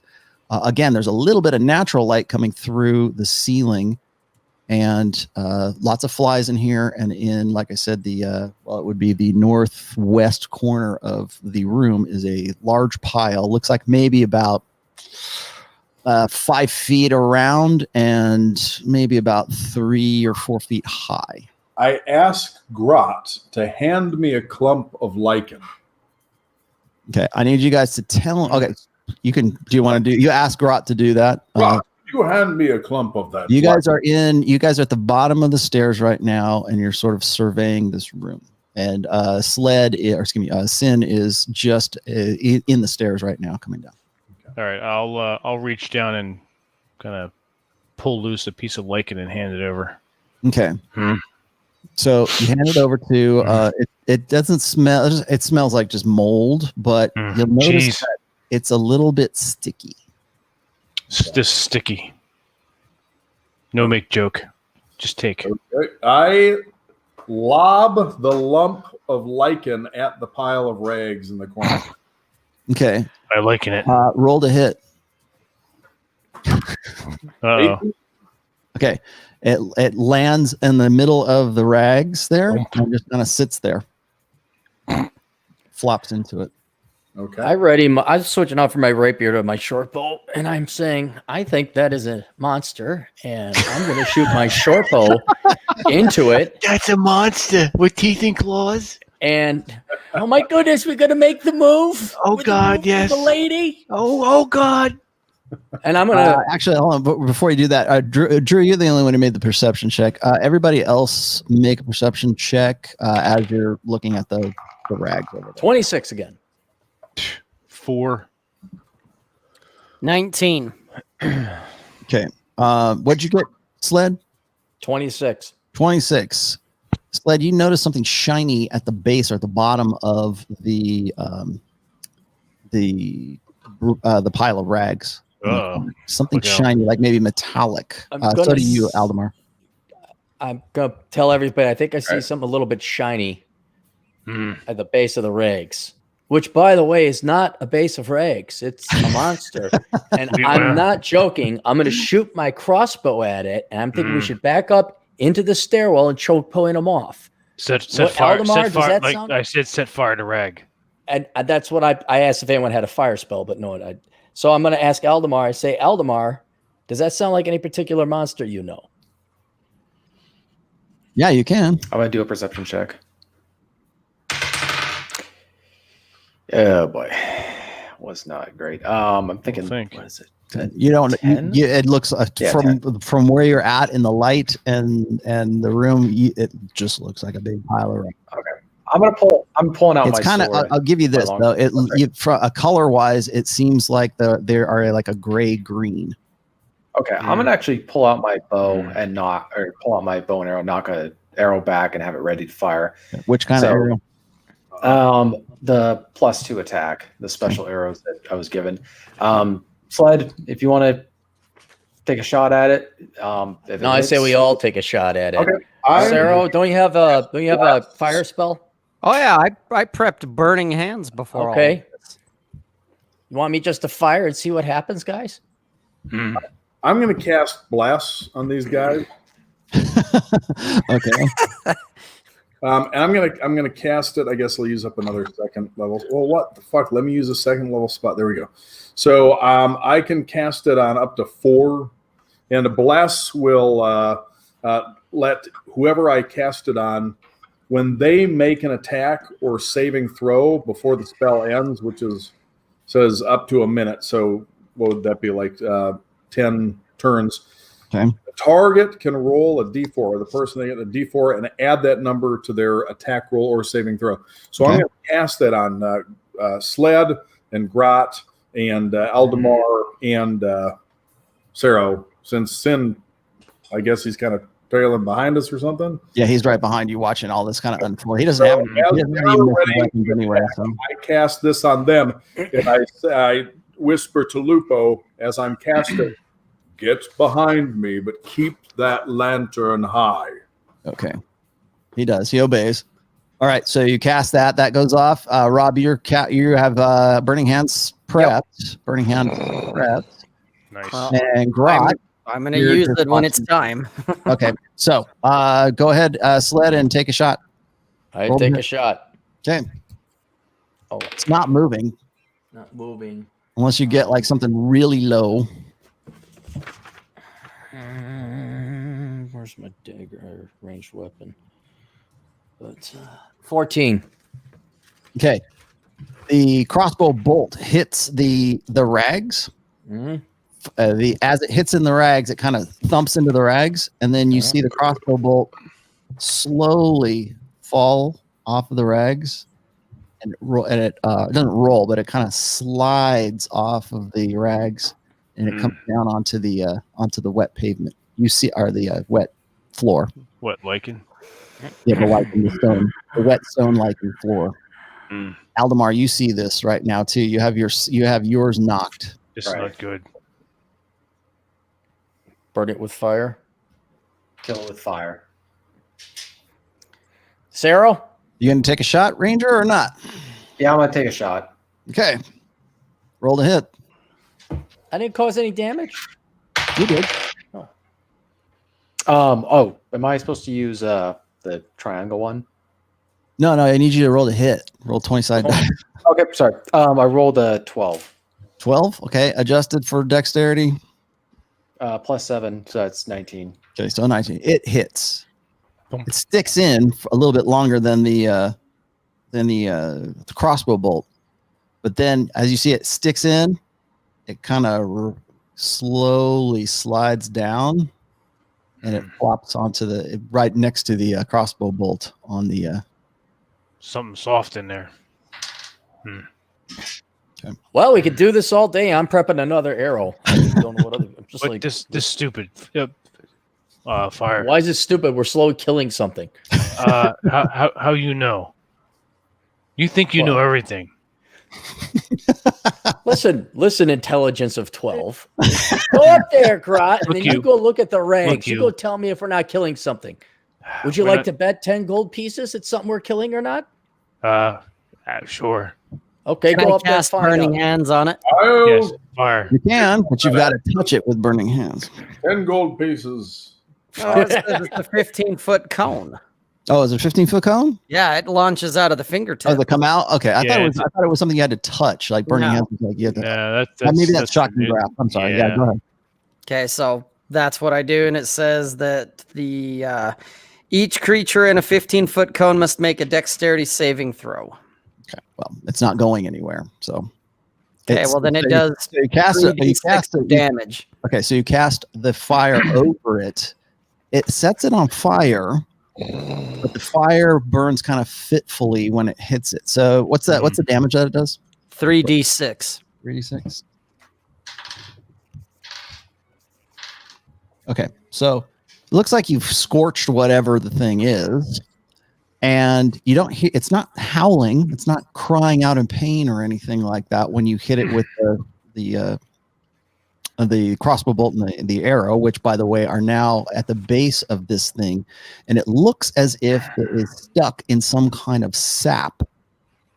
And as you look at the flames kind of gutter out because the sap is in some way it's non-flammable sap, so it's holding it. You burned it. You did some damage to it with it, but it's not set ablaze.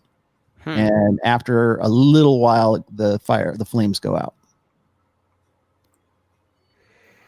Remember the room is very wet on top of everything else too. So. Condensation on the walls and the flies. Killed a lot of flies, by the way. I don't know. We just keep plugging it full of arrows. I'll shoot it again. Okay.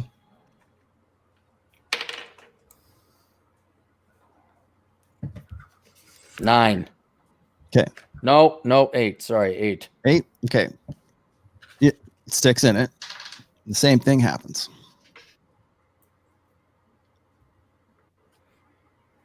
I'm just gonna keep shooting it with arrows until something happens, unless somebody else has a plan. Are there any like large rocks we can throw at it? We can throw a sled at it, see what happens when he lands on it.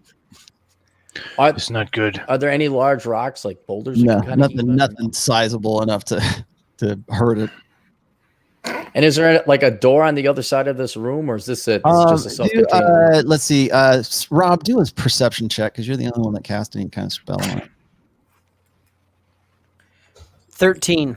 All right. Like I said before, it has some kind of sticky sap of some sorts that's on it.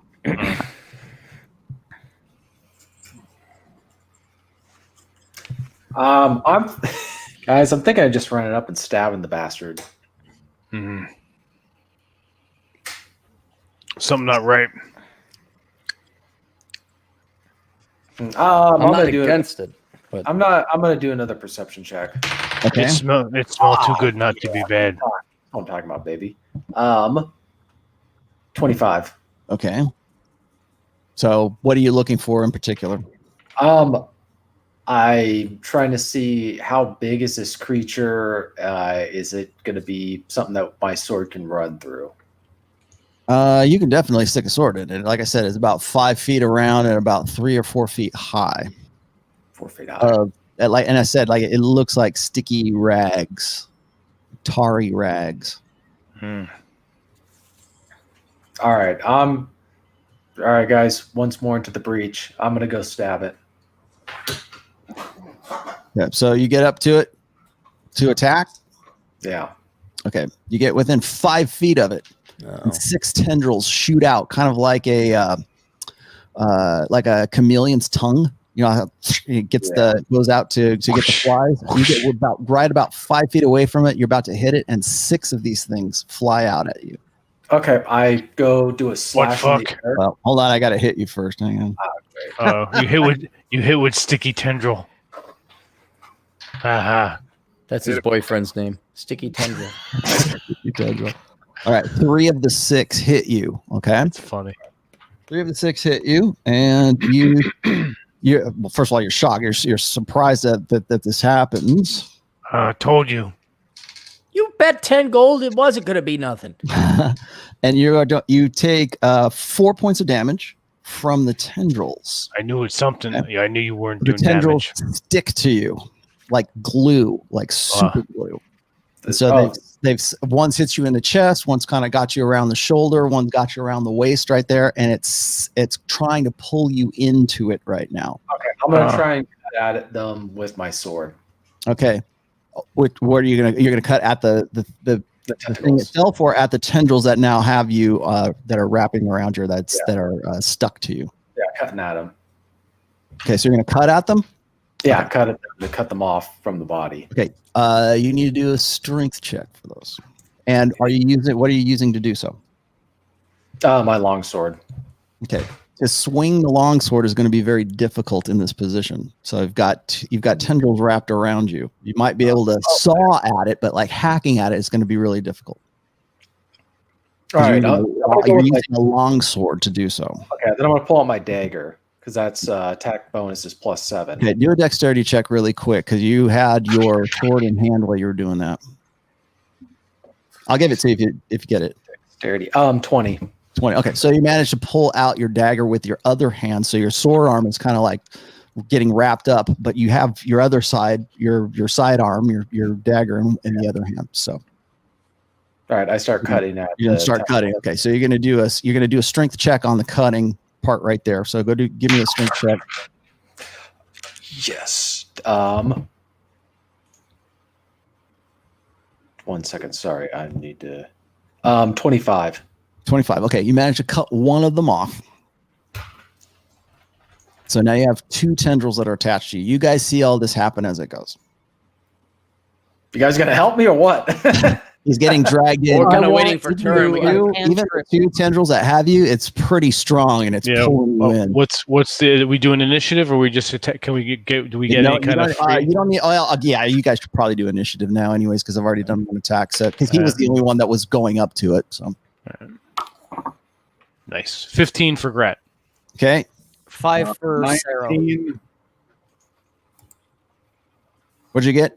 19. 19. So your first, Grot, Sled. Oh, Sarah, what'd you get? I got 5. 5. What'd you get, Sled? 4. 4. Okay, so it goes. Drew, go first. What are you gonna do? You see this happening? He's getting dragged in toward. He's only 5 feet away from it. So, I'm gonna cast Guiding Bolt. Okay. At the whatever that thing is. Okay, so you're prepping that spell. So yeah, not like right at where the tendrils are, because I don't want to hit Aldemar, but sort of in near where the tendrils are projecting from.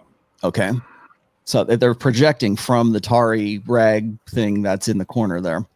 All right, that's you. You're prepping. Grot, you're up. All right, I'm gonna go in, move in quickly. I have my two-handed sword drawn. Okay. I'm gonna take my 2 attacks on whatever tendrils are holding him. Okay. As you get closer, tendrils shoot out at you, but go ahead and take your attack first. All right. 20 and natural 20, and which comes with 27, but I got nat 20. Okay, so you managed to cut both of those, the remaining 2 tendrils that were on Aldemar. Aldemar, you kind of stumble back because you're trying to resist being pulled in, and you kind of stumble back a little bit. Grot, as you're doing so, 6 more tendrils shoot out at you. Son of a bitch.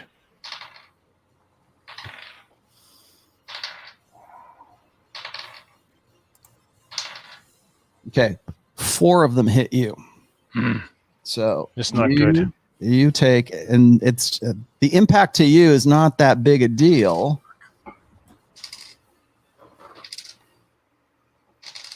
Okay, so you're going to take 4 points of damage from the impact from these things. All right, that's nothing. Okay. Let's see. Sarah, you're next. Okay, I'm going to use a cantrip called True Strike. Okay. You point a finger at the target in range, which is 30 feet. Mm-hmm. Your magic grants you a brief insight into the target's defenses. On your next turn, you gain advantage on your first strike or your first attack roll against the target, provided that this spell hasn't ended. So I'm doing True Strike, pointing my finger at him to try to figure out what's the defenses of this thing. Okay. Aldemar, as you stumble back, the tendrils that are left on you are still stuck to you. So they're not pulling you in, but you have the remainder of the tentacles or the tendrils, whatever the hell these things are, wrapped where they had hit you before. Where they're hitting you is starting to burn. It's starting to itch and burn around where you're at. Better have that looked at. Hit you, okay? So you are going to take 2 more points of burn damage or acidic damage from the tendrils that are still stuck to you right now. Okay, Rob, you're casting that spell, and Sled, what are you going to do? Sled? Okay, Aldemar is now. Just so you know, Grot has been wrapped with 4 more tentacles or tendrils. Okay, but Aldemar escaped. Aldemar's fallen back, and he's kind of like trying to get this stuff off. But he's no longer attached to whatever. No, he's not attached to it. He's stumbled back. I say, hey, Grot, when you said that this wasn't the thing, why don't you just shoot it safely here with my crossbow? And Grot, you hear Sled mouthing off, saying something. You can't really make any sense of it at this point. Shut up. I will shoot the creature with my crossbow. That not work, fuck. Shoot again. All right, nothing. I got a 1 with that's a 6. You broke your. Okay, so it snaps back in your crossbow because you are busy mouthing off and not concentrating on what you're doing. No, I was concentrating on pointing out their credits. That's what you get. What? Okay. Okay. Now, Drew, your spell goes off. What were you doing? Guiding bolt. Guiding bolt. Yes. Okay. And what does that do? You're shooting it at the flash of light streaks toward a creature of my choice within range. Okay. 120 feet. Range spell attack against the target. Okay. And I get 16. Okay. So it hits the target. Oh shit. 4d6. 4d6. Probably help if I actually had all the dice out in the thing here. All right. I need you also to do a wisdom check while you're doing that. And Grot, I need you to do a dexterity check. 15 total for the 46. Okay. And wisdom check is 13. 16 for dex check. Okay, your wisdom check. What did you get with your dexterity? Sorry, Grot. What was that dexterity check again? What was your dexterity check, Vince? 15. 15. Okay. So as this bolt kind of comes in, you have to kind of you're trying your best to sort of move away from it so you're not getting caught in the blast or whatever. That's why it was okay. You're fine. But now, Drew, you realize that you got to be careful because now Grot is enwrapped with at least 4 of these tendrils at this point. So I'm sorry, what did you do damage-wise? 4d. Let's see. What did you get? You did 15 points. 15 points. Okay. Yeah, 15 of radiant damage. Okay. Radiant damage. Okay. Keep going. The next attack roll made against this target before the end of my next turn has advantage thanks to a mystical dim light glittering on the target until then. So whoever attacks it next has advantage against it. Okay. As you cast the radiant light on it, you can see this thing kind of shudders a little bit. The rags kind of shudder and grow a little bit. Oh, wow. Rob, your spell goes off, right? And it gives you insight into the defenses of the creature. Yep. Okay. Brief insight into the target's defenses, and on my next turn, I gain advantage on my first attack roll. Okay, well, first thing you know is it has fire resistance. Oh boy! It also has, as a resistance or as a defense, it has some kind of fluid or some kind of sticky sap that is sort of defending it against projectile and piercing weapons. Okay. So it's fire defense and projectile weapons, basically. Mm-hmm. I can use another cantrip then. Okay. Then. It's a good spell. Yeah, it is actually. Should use that one a lot more often. All right. In the meantime, Grot, I need you to do a strength check with, and you will be at minus. Well, you got 4. You at -2. All right. So I still have a +3. 16 + 3, 19. Okay. So -2. We already factored that in because I have a +5. Okay, so you're resisting. You're resisting this thing. It is very strong and pulling you in towards the rags right there. Let me know when it's my turn again. You are now starting to feel some kind of burning around the areas where this thing has stuck to you like glue. Go ahead. What was that, Sarah? I'm going to do another cantrip called Poison Spray. It does 2d12 in damage. Okay, what's the blast? Is there a blast radius on it? 10 feet. Okay, so you got to get close enough. You got to get 10 feet to affect it. Without hitting me. I know what I'm doing. I know what I'm getting myself into. Okay, so Grodd is about 5 or 6 feet in front of you. Yep. Okay, so you're going to prep that spell? Yep. Okay, Well, it's just cantrip. it's a cantrip, so you can just go for it. Okay, so you cast and hold on a second. Does 2d12 damage. The creature must succeed on a Constitution saving throw.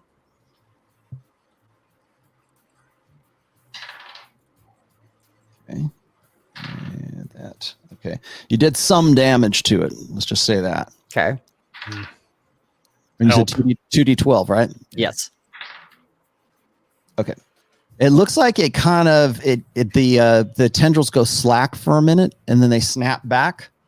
But you have done you figure you probably done some damage to it with with the spray. Okay. I need Grot. I need you to do a. Let's see. You're going to need to save. Let's do it. Just do a dexterity check, Grot. Right. And you're at -2 on that dexterity check as well because you still got these things wrapped around you. All right, so that negates my +2, so I have a straight up 10. 10. Okay, so you just barely get out of the way from this poison blast that comes out of Sarah. Watch it.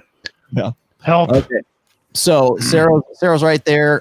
Grot, you're trying to resist these tendrils that are now trying to pull you back in.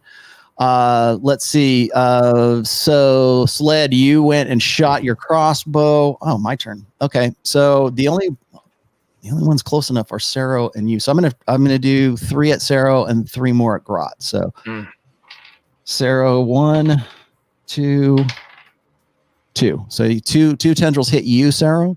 Okay. And Grot 1 and a natural 20. Oh, What fuck? Okay, so here's what happens. One more tendril wraps into you, so that's easy. We do that. Okay, you take 1 hit point of damage, Grot, from this. I rolled a 17 and a 20. The 17 hits you just at your midsection and sticks to you again. Okay. All right. The 20 hits you across the face, and so now you can't breathe. So you guys see all this happen at this time. So he's got this thing that's slapped across his face, and he's trying. You can see him trying to struggle with it. And he's got now you've got 6 of these tendrils that are attached to you. And Rob, you took 2 of them. So Rob, you get 2 and 1. So you took 3 points of damage, Rob, and you are also stuck. What a way to go. Okay, so we can go back to initiative here. Grot, you can resist, but you're trying to stay. You're trying to keep you're trying to struggle at your mouth right now. Do I have hands free? Yes. And I have my hands are gloved, so I can grab this thing if I have to. But my one hand has the sword. Has the sword still stuck in it. All right. What's my swing radius with the sword? Well, remember it's pretty wide because that's a 2-handed sword. Now you can do it one-handed, but you're going to be at a disadvantage to do so. All right. And is my other hand caught, or is it free as well? It's caught, but you can move. You can move with it. All right. I'm gonna try to grot handle or half work handle this fucking thing because now I'm not that I'm panicking, but I want to get free of this and I'm pissed off. So okay, your most immediate concern is getting it off your mouth. Correct, and I'm going to try and cut that tendril first. But I'm going to try and just bring up my 2-handed sword and just swath right across. Okay. Yeah, and I can do 2. I can bring it up and then back with my 2 attacks. Okay. All right. So, are there any negatives, or am I good with my bane? Yeah, -2. -2. You have 6 of these things attached to you right now. All right. So it's down to -2. So it's down to a +6 on each one. All right. The first one is 10 + 6, and the second one is 13 + 6. So okay. So both of them hit. Both of them cut. But they cut, and the thing is still stuck to your mouth, but you're seeing from those 2. So it's still stuck to you. Gotcha. And the ends of these things that were attached to you are cut. All right. but the part that was on your mouth is still attached to your mouth. Gotcha. Sparrow, you have two attached to you, so you're struggling. Let's see, Sled, what are you going to do? Actually, Aldemar, you're up now. It's still stuck to you. Those things are stuck to you, but they're not. They're acidic in some way, but they're only like they're an irritant at this point, like maybe 1 point of damage.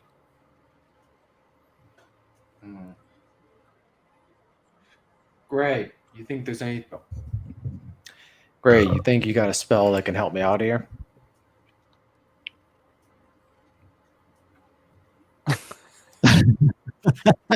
That's a no. I'm just gonna yell. Sled, Get away from the damn thing. Sled, you're the one that's furthest away from it. Yeah. So I got nothing but projectile weapons. I mean, there's nothing. I've been looking through my inventory. The best I could come up with is to douse my arrows in poison and shoot it. okay, Sin looks like he's trying to change form right now, like he's trying to get into some sort of like get into beast mode, but he doesn't have any kind of like missile weapons or anything like that.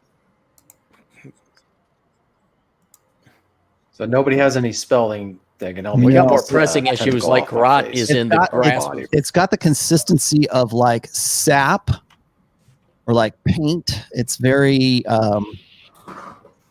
very sticky. Let's just put it that way. And Grot's like kind of pulling at his mouth right now. Grot, you're going to start having to do constitution checks here in a minute. So, All right. So Aldemar, you are free. Gray, you're free, and Sled, you're free. So let's go around the horn here. Gray, what are you going to do? Shit. That's not a good answer. You say that after I hit it with the guiding bolt? It still seems like, I mean, you did some damage to it, and so did Saro. Okay. Crap. Let's see. I think Sacred Flame is also radiant. So Yeah, don't use that. Actually, Aldemar and Gray, do a perception check real quick. perception, let's see, 8 plus 12. I got 25. 25. Okay, Gray, you got nothing. Aldemar, it looks like it's a plant of some sorts. Let me scramble to see what I got in my.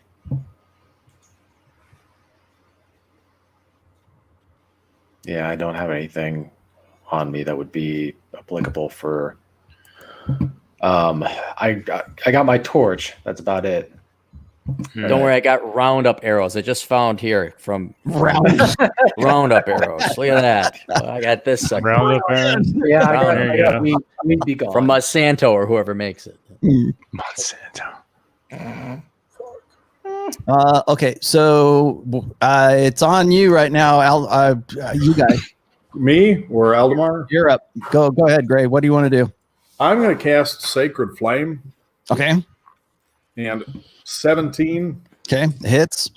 And watch out for it. You got to be careful. If you're telling me that you're going to do stuff like this, tell me you're going to be careful of the guys. Otherwise, I'm going to have to get spillover on them. Oh, okay. Well, I am trying to position myself to avoid hitting any of them. Okay. And then it is, let's see, 3 and 6 is 9, and 7 is 16. Okay, you do hit. And that's the damage you rolled?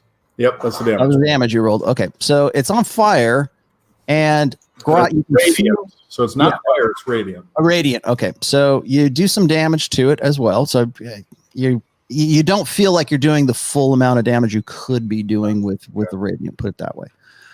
Grot, you feel the tendrils go slack. So I'll give you a shot to do a strength check if you want to try to pull. Yes. Was it +5? Nice. 10 + 5, 15. Okay, you managed to pull away from, what do you got, 6 of them on you? You managed to pull away from 2 of them. Cool. Okay. They're stuck to you still. The what's left of them are stuck to you. And you still have the one that's across your mouth. So you're going to make a constitution check right now. plus 3. 10 plus 3, 13. 13. Okay. Yeah, you're not going to take any damage this turn, but you're suffocating. Sarah, you have 2 of these things stuck on you. You see all this going down. What are you going to do? I'm going to do the poison spray again. Poison spray again. Okay, that seems to be working pretty well. It's like raid. Yeah. Fucking raid that shit. Okay, poison spray again. Okay, that's going to chew up how many? You burned 3 slots so far. Okay, go ahead. Oh, that's a cantrip. Is that a cantrip? Yeah, it's a cantrip. Cantrip. Okay, go ahead. Okay, so Goes off. You got it. okay, and it's 2d12. Where there it is.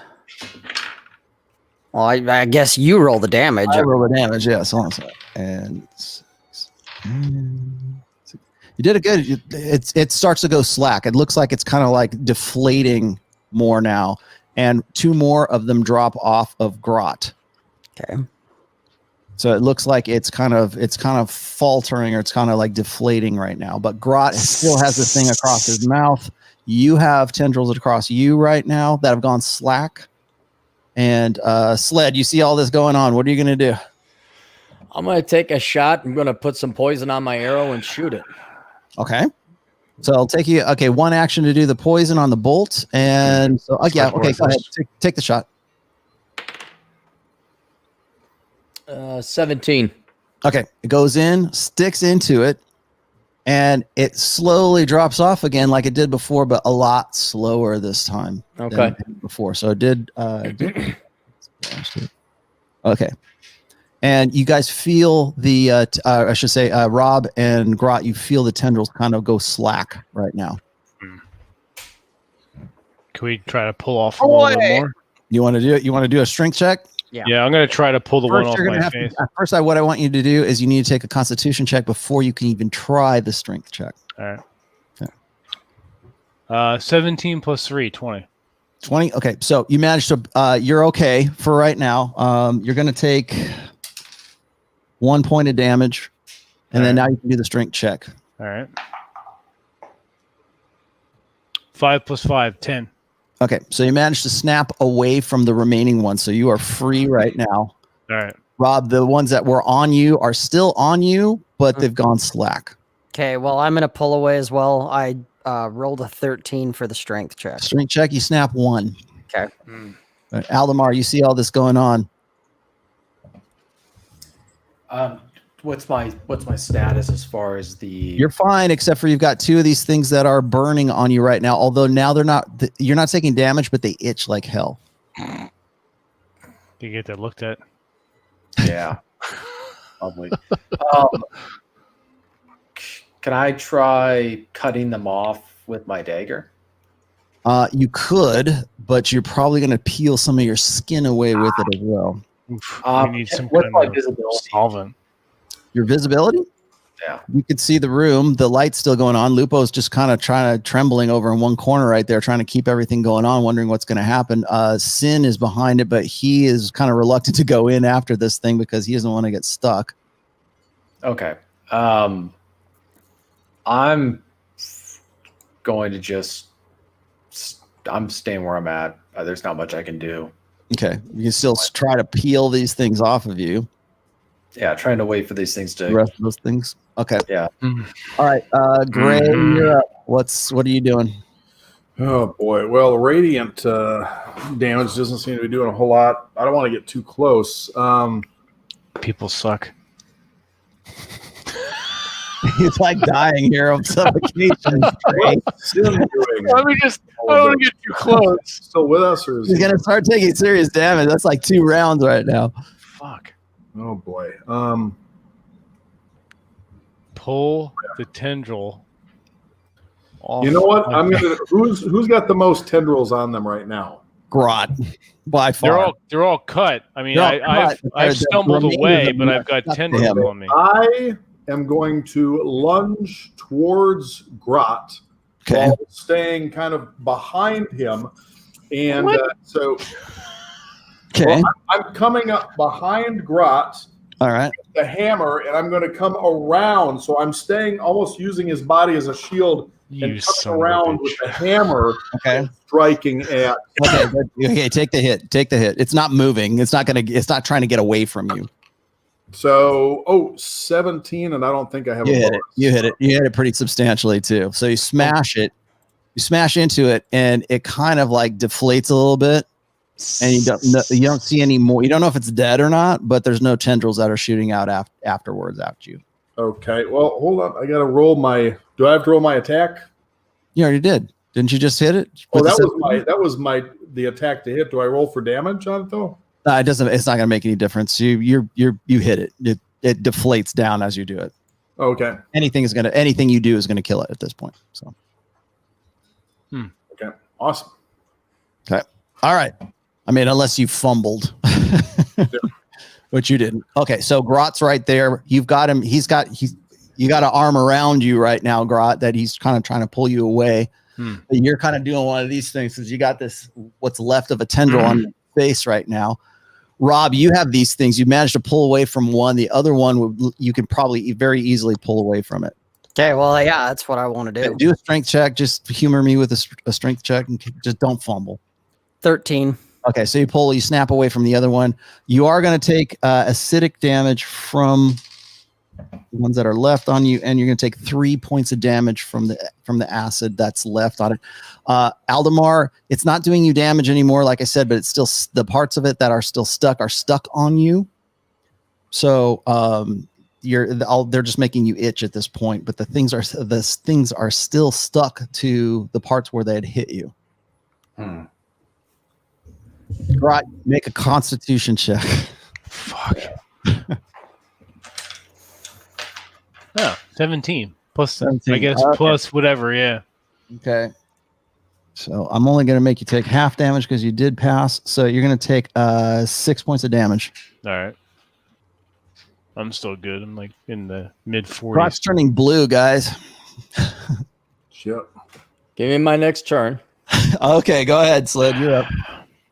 Now that the tendrils are down and out, I will run over to Grot and try and yank the thing off of his face. Okay. Fucking rip my lips off.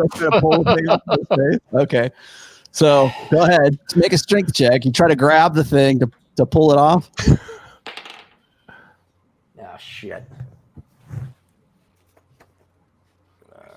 4. Never mind. 4. Okay. You're trying to pull it off, and you realize your hand is now stuck to this thing. That's now stuck to his face like this. Son of a bitch. It's like a Lucy skit. So now Sled's right here. You're right there. God damn it. All right, I'll take my that's going on. Do I have another move? It's sticky and sappy. Okay, sticky and sappy. Should be used but to do that. I have another move? Because it was just helping. You're stuck. You can, you have another action if you want. Okay, I'd like to take my dagger and just slice through the remaining tendril so I'm no longer attached to Grat's lip. Okay, so he's sawing his way through that right now and trying not to pull your lip being off. gingerly, I'm not going to take out his lip or nothing. Okay. All right. Hold on. I got it. You are the most ginger of all gingerly people. All right. It looks like it's working. It might take a little while to cut through it, but your dagger will cut through it. Okay, good. That's what are you going to do? It looks like he's going to be taking a lot of damage pretty soon. Pretty soon, it's not going to be a Constitution check. He's just going to take straight damage. What am I going to do? Yeah. He hasn't had a breath in about 45, maybe a minute right now. I'm still standing behind him, and I am going to take that mace, the warhammer again, and I'm going to swing that thing and try and, I know right now the Sled is attempting to cut it, but where Sled is, I'm going to try to hit it just past where Sled is cutting it. So between Sled and the thing, instead of closer to where Grot's face is. Well, it's already cut off, so it's not attached. It's not attached to the thing anymore. Oh, it's on his lips. Yeah, he's trying to pull it off. It's not attached to the monster. It's so sticky that it's wrapped around him and it's suffocating him. What about is it covering his? It's covering the whole. Well, right about like right like this. Like the alien thing. Yeah, kind of. It's a face hugger. Yeah. What are you gonna do? I yell at him. If you got a knife, you can maybe cut a hole in it and not cut his lip too much so he can breathe. I don't know why. I just think this is something that might work on removing a plant. I step back and I pull my tunic aside and I piss right on the tendril. And you piss right on the tendril. Okay. I am going to beat your ass when this is done. Okay, that's going to take more than a couple of actions. Oh my God! But hold on. Oh God! It's gonna be acidic. Okay. So. Lupo just passed a wisdom check as he's watching you trying to piss on a tendril, and then he grabs Aldemar by your cloak, and he says, "Can we find something to dissolve these things? Back at the Abbey, we used to dissolve sap. We used to dissolve sap with alcohol. Wine. Get the caskets of wine. Oh yeah. So what happens when Aldemar, he's trying to pull you away for like because he's looking. Who has Aldemar's the only free one not engaged right now. Have Aldemar run up. Who has the wine skin? One of you guys has a wine skin. Actually, I do. You do. Yeah. So Aldemar, it occurs to you that you could possibly dissolve this stuff. I got spirit water. Is that from your Spirit Airline trip? What is? I don't think my blood alcohol content is high enough for anything. What is the pH of? If you had something, Rod, do you have wine in your belt somewhere, or can you access it? Or you need to access it. Okay, I'll grab it when it comes to be my turn. Okay, so you can go grab it. You see it dangling off of his tunic there, off his by my chainmail. Yeah, I always carry wine I on me. stop cutting the tendril from my hand. Okay. With my other free hand, I grab it, take the cork out, and start pouring it on the tendril in my hand. Okay. And as you do, you pour out about half of it onto his face, so it's like goes all over his face. It slides off of his face. Slide saves a day. All right, and you put Dick away. I take the wine flask and I douse Sorrow with it and Aldemar with it, so they're free. Okay, so you guys have discovered how to dissolve some of this sticky sap that is now covering the floor, because as the giant plant thing that you thought was a bunch of rags is kind of deflated, the sap of it kind of runs out. Oh shit! Across the floor. Go get that wine. I'm gonna cask. go. Yeah, if someone isn't gonna get it, I'll go get the wine cask or one of them, whatever I can carry. There you go. That's working with fire. Yeah. Yeah. Okay. God damn it. So if we're getting close to the end here. I will allow it. So all you have to do is basically with Sin's help, you can roll one of these casks down there. The spoiled wine, which is almost vinegar anyways, dissolves the remaining sap that's on the floor of this room. And the shiny thing that you saw at the bottom of it, everybody sees this, is you see what looks like, let's see, there's how many of there? You see a couple of gems. You see some skeletal remains, like skeletons, like a hand, some feet, and some victims that have been pulled into this thing. Most of Aldemar, you can tell that some of these are non-human bones, non-human remains. And the shiny thing that is laying in there that you're all seeing now looks like a ring of some sorts that is laying in there. So you found 2 gems and looks like a ring. And considering the shininess of it, it's not decaying, it's not rusting or anything like that. And it has some runes or has some glyphs on it as well. Can I make a wisdom check, see if I recognize them? Yeah, you can. 19. Okay. You know that they're magical in nature, but that's not something that you can read. It's a little out of your wheelhouse. Let's just say. I tell the rest. This. So you're kind of shaking this thing off, and you've got this ring. There's a couple of gems that are in the midst of all this as well. I suppose lunch is on me. I'm Said, disgusted. no, it's on Sarah, Brad. Remember, you owes me 20 gold pieces. Sarah, I need you to do an intelligence check. Okay.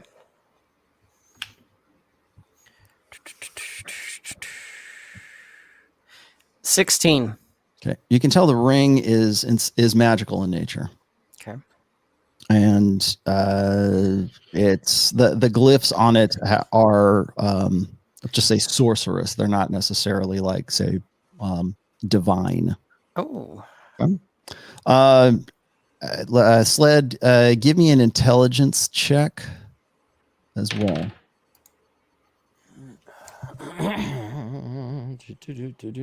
10. 10. Okay. Well, you don't know what kind of gems they are, but you are evaluating that at anywhere between 200 and 400 gold pieces worth each. Okay.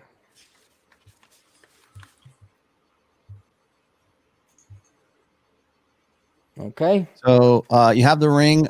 You also have a ring from the previous encounter, Sled, that's just sort of sitting in your pocket that you don't. Yes, remember. it's the ring of necrotic resistance. That's one of them. Yeah. Okay. Okay. Oh, and the other ring is for Drew. You have the ring in your hand right now. Rob's kind of looking at it. I'm going to slip it on just to see what happens.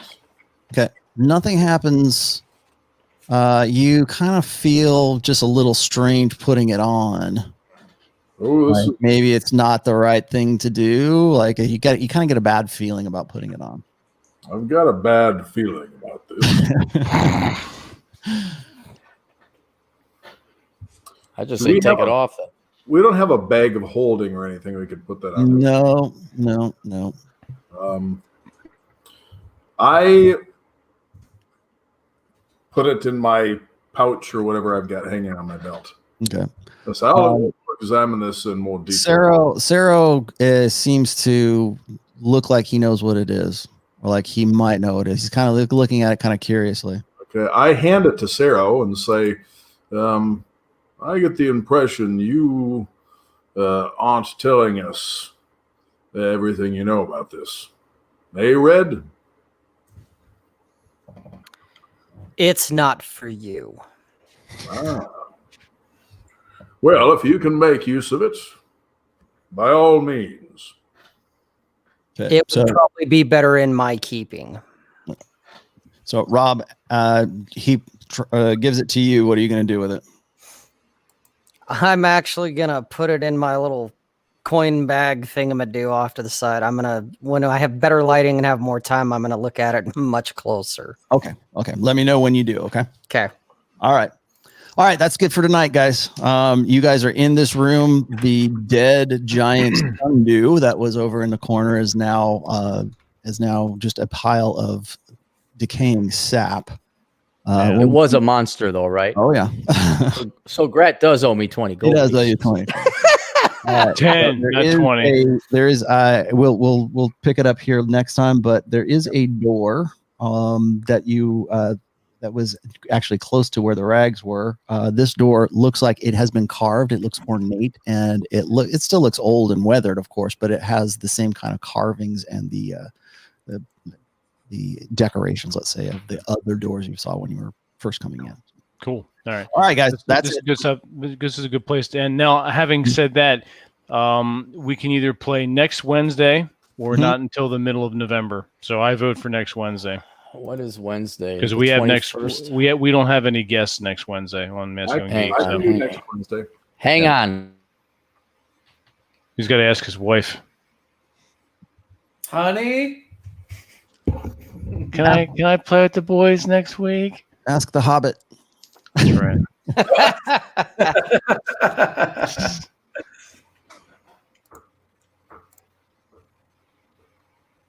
Suddenly stuff. We'll probably get Spencer for. We can probably get Spencer if we do it next Wednesday too. All right, cool.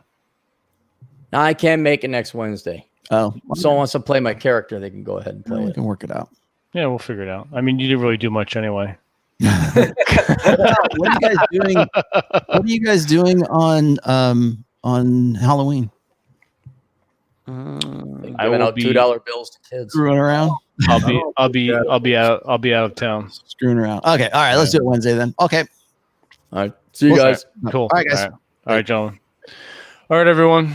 This has been another Masculine Geek live stream D&D session 9. So hope you've all enjoyed it. I know we have. It's been a blast as always, and we will catch you next time.